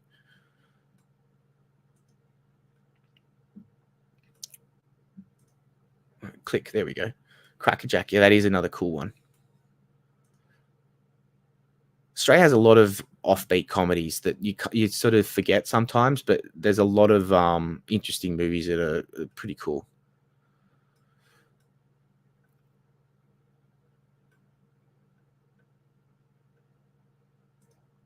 Yeah, I know you've mentioned this one to me before. I haven't seen it, I don't think. Well, if I have, I haven't seen it all the way through. I've only seen bits of it. But yeah, that's cool. Oh, no worries. Sorry. Thanks for dropping by as well. I'll I'll be ending this soon anyway, and I'll drop into yours, see what the video. No worries. I've been a fan of yours, Gemmo. Been a fan for you a long time. Been on there a few times. We've done the God. He made it. He made an entire stream dedicated to me. It was fucking hilarious. The first time I saw that thumbnail pop up, I'm like, oh my God, the tribute show to me. It was just like weird, but it was fucking hilarious. And then it's almost a tradition now. I've got to go on Gemmo's channel for the Christmas episode. But yeah, he's a good dude, Gemmo. If you haven't followed him, follow. He's got some great content every Wednesday, or my Wednesday Australia time. He usually does a stream in the middle of the day. It's great. It's great fun. I listen to it while I'm doing some stuff around the house or whatever, and he always makes me laugh. Oh, the What If? No, yeah. I do want to binge watch What If. But yeah, I was waiting till the zombie arc ended, but then it's sort of like continued in next season or whatever. So I might just wait until next season starts and see how that goes, and then binge watch the first season and then just catch up. But I do like the idea that it did sort of connect a little bit to the character in the Doctor Strange movie, I think, from what I understand about what they did in the What If series. But yeah, it's a cool comic book series, and it's an interesting where they could go with it in the MCU if they like really went there. But I think some of the stories, like if they did anything with Captain America or Iron Man now, especially Iron Man, I think they're better off doing it in that animation sort of format, because Iron Man, especially, or Robert Downey Jr. especially, is getting on in age. So to have him sort of come back and play that younger character, it would be interesting. No worries, mate. Thanks for dropping by. I'll see you next time. Other Life. No, I haven't. But I'll try and check it out. That sounds interesting. Maybe I have heard of that before. But I think I'm just thinking of another thing. Maybe that like Surrogates movie with Bruce Willis. 5 stars. GTA 5, 5 stars. Well, anyway, I've been rambling on for too long. Kind of want to end it there, but yeah, I think I have heard of it. Yeah. Yeah, if it's the one I'm thinking about, I think it has the guy from Prometheus. I think he was in Prometheus. He was like one of the scientist dudes. But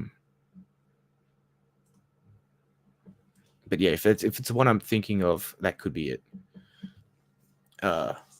Yeah, I've rambled on long enough about Marvel, and really I only wanted to get my point across that, like, there's a lot of narratives on both sides that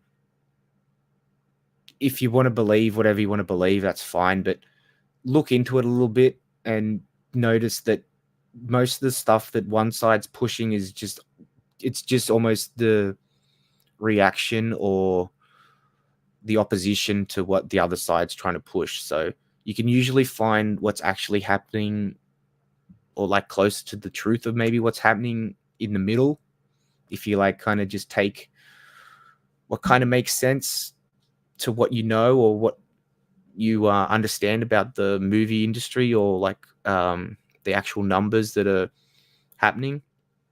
Like if you take the kind of the main points and leave out the bias or the push, if you will, if you take that out, then I think you kind of get the truth or the actual story more in the middle. Like, it's not one of those things where I don't think you should hide behind sources or those sorts of things. I mean, there are channels that do that because, you know, they're more actual news channels and stuff, and they're like dedicated more to breaking industry news and telling what's behind the scenes and everything. But a lot of the time, I think it is just opinion pushed as inside knowledge, and it's on both sides. And if you want to believe a lot of it, you can. But if you want to push back against it, listen to some other viewpoints maybe, and find if you think maybe what's actually happening lies in the middle.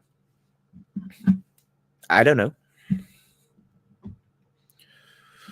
No one voted for Endgame. I can't. I've got to.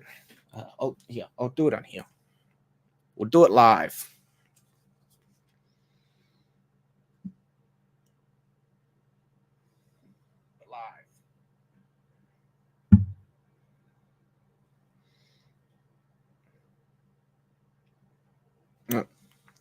I can't see the poll results on here, but I'll try and check them. But yeah, it doesn't surprise me on that list that no one voted for Endgame. Even I thought Endgame was like a huge step down from Infinity War. Like the not just the character of Thor, but the entire premise of Thanos. It's like you take a villain who was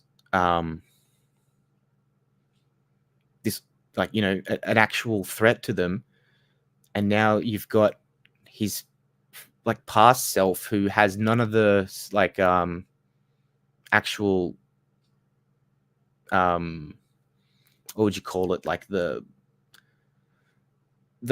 trials and tribulations of going through getting those stones and everything. And he's wiping the floor with the people that, you know, were kind of, it was a weird power balance. Like, he shouldn't have been, how powerful he was in the first one, he should have been destroying them. In the second one, he should have been at much more of a disadvantage, and it was a weird power shift for your villain.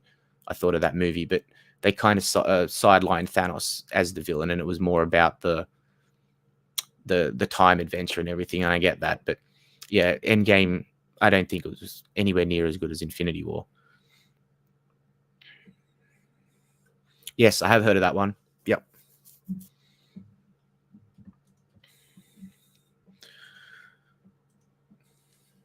Yeah. It was there was so much opportunity. If you're talking about Thanos, there was so much opportunity at the end of Infinity War to have that Thanos still be the villain of Endgame, because he'd beaten them. And it's like, you just kill him in the first 15 minutes, and then you basically just pick up like almost like a clone Thanos as the villain, clone Palpatine, clone Thanos. It was a weak story route, and one that could have easily been fixed by just not killing him at the start, having him weakened from using the stones. Maybe he doesn't destroy him. Maybe he like sent them out into the separate corners of the universe like they usually did in the comics. But yeah, it was a very strange story. Oh, cool. I'll check it out. Let's have a look at these poll results.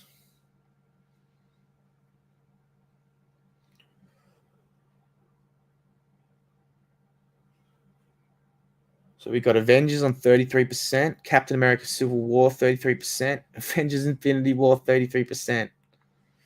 That's what I like to see. What would you call it?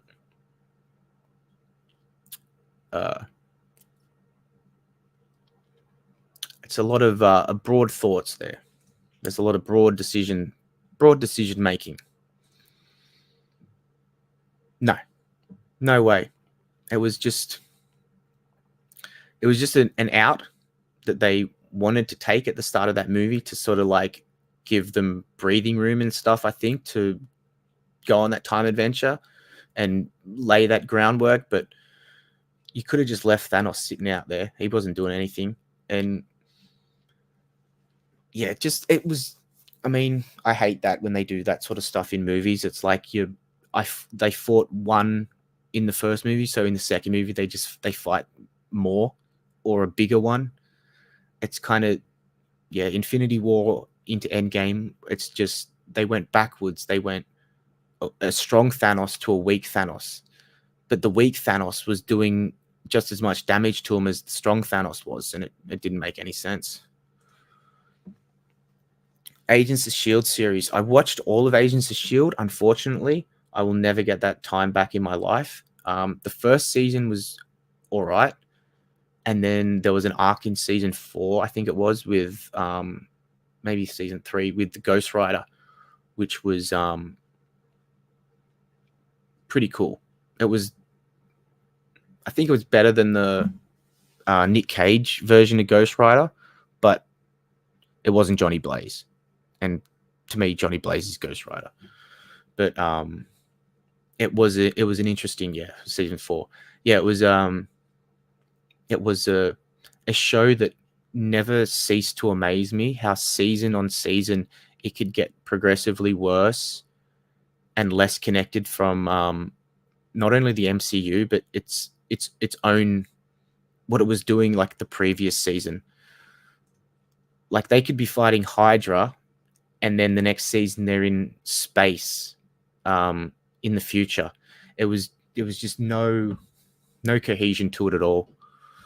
Yeah, the retcons of Shield. It was because that was pretty much the end of the tie-ins, was like the Winter Soldier Shield going bad sort of thing, and after that it really left the show with nowhere to go besides being kind of like a secret society kind of thing. Like they had almost no authority, no power. They had no interaction with the MCU. Like no one even knew Coulson was still alive besides Maria Hill. Like I think like basically maybe someone else did, but it was just so weird. Yeah, season 1 was okay. It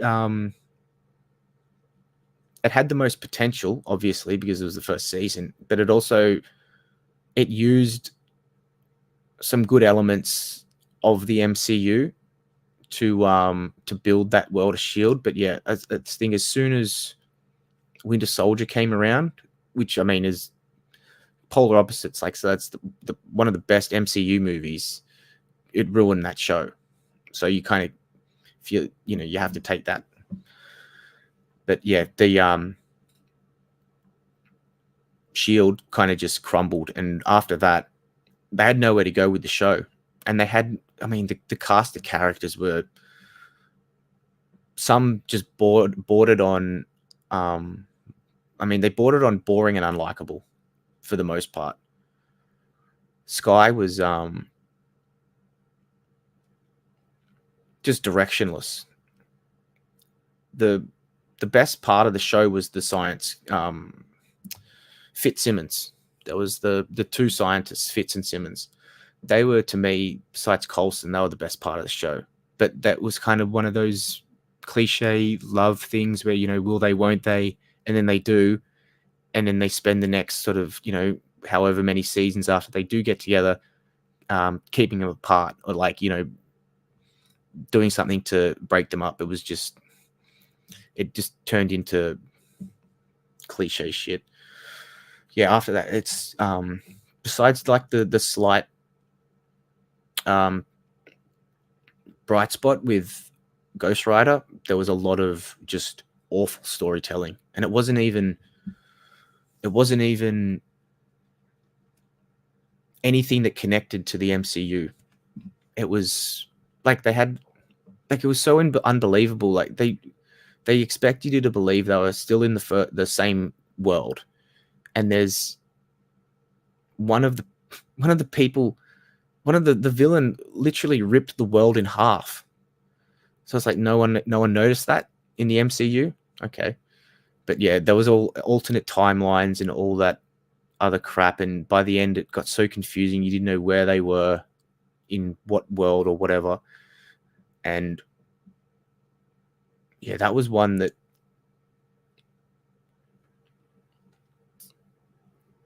they kept introducing new characters who were progressively worse and worse, or more annoying.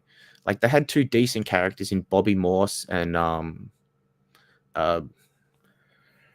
can't remember his name. I think the actor's name is, I think, Nick Blood, and they were decent.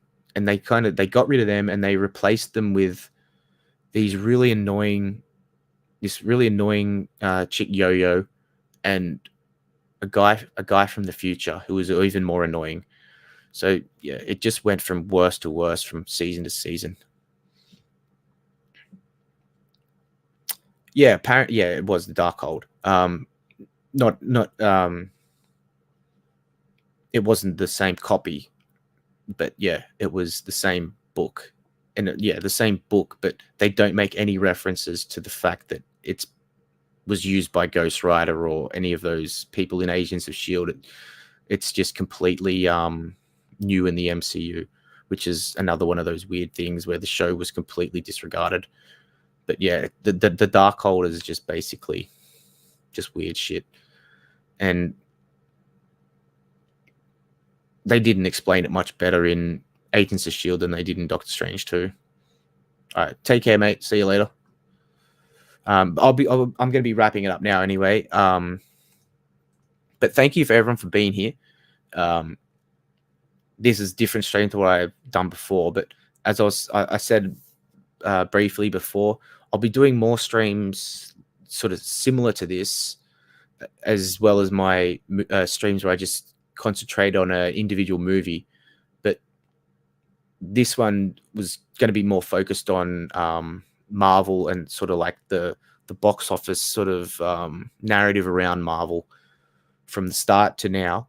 And the next one I kind of plan to do is maybe DC, and then probably like maybe a broader one, because I don't really have much interest in Paramount and all those other studios and stuff. That there's sort of something to mine in that space as well, I think. But also I want to try and do like these. I'm gonna maybe pick like a film director and just talk more about someone's overall movie filmography than focus on one at a time. I'll still do the individual ones, but I also want to do one where I can go a bit broader, so I can talk about more movies at once, and sort of so the conversation can drift a bit more than having to stay on the topic of one movie. But apart from that, DC at the moment is pretty non-existent in the movies or in any form, really. I mean, both Marvel and DC, I've been out of the comics for probably over a decade.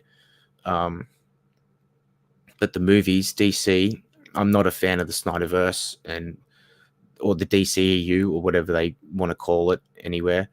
But it's not looking any better for like the next slate. And it's sad because they're, like I mentioned before, Batman fallen greatly in not just box office numbers, but for me in the actual character portrayals on screen over the years since 2008 to now. And it's just it's not looking much better. I mean, we've got a little bright spot with Keaton coming back, but I'm not confident that anything in that movie or story will elevate his version of the character beyond what it already was from his movies. So in the near future for the DCEU, as bad as Marvel is, I think the DCEU could be even worse until they completely reboot again. Like Marvel needs to do, DC needs to do it, and quicker. You could almost just write off what's coming from the DCEU in the next few years. Like I mean the actual company, like they should just write it off and almost start from scratch.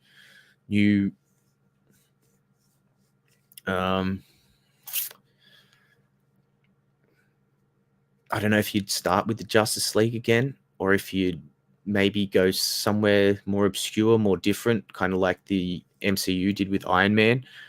Maybe start with something like maybe like a Nightwing, even. I don't know, but yeah, I don't have much confidence in what they're going to be able to do in the near future. It'd be almost like a Band-Aid, just rip it off now and get a new one.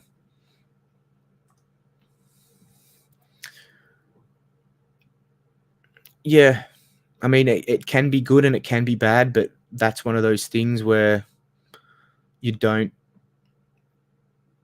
really know what's coming next. But there was a stretch there when the DC animated movies were on fire. They were better than some of the live action movies that came out.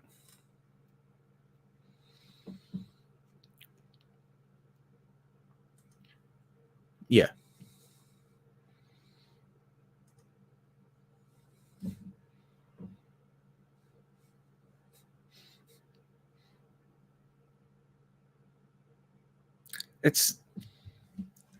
I want to save it more for when I go into the DC one, but like you've got two of the three most recognizable superheroes on the planet in Batman and Superman, and you don't build a proper universe around them. I mean, I wouldn't have started with I mean, you start with Superman or Batman, but then your second movie is to have them fighting. That's a weird choice, and you don't have many options to go after that. But yeah, you could almost just start. Go back to maybe like another sort of story of Superman older, so he's not just getting to Metropolis again, you know, not another origin story, but almost like a you pick up kind of like 5 years into his, you know, Superman career or something like that. But I don't know, going forward, yeah, having your two of your pillars just sort of absent from your universe it's like kind of like what Marvel's going through. Like they got Captain America and Iron Man, two of the pillars that built the universe, missing. So it's not really a an optimal place to be in for DC right now. But maybe next week, possibly just after the weekend, or maybe around this time again next week. But yeah, I will we'll be going into DC and what's happened with them a bit more. But yes, thanks everyone for being here. Wrapping it up now. It was good to talk about just movie shit for a while. But yeah, enjoyed it. Thanks for being here. Till next time. Peace. Possibly. Maybe a bit later. Not too sure. But I will keep everyone notified on Twitter and like on the, if I can figure out how to use the community tab on YouTube, I'll get it all sorted and let people know. See you, Skomatar. See you, Trey. See everyone else who was here before.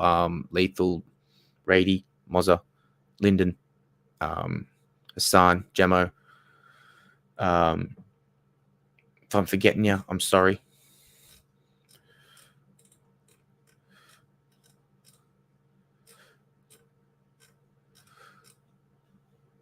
But yeah, thank you all. Till next time. Goodbye.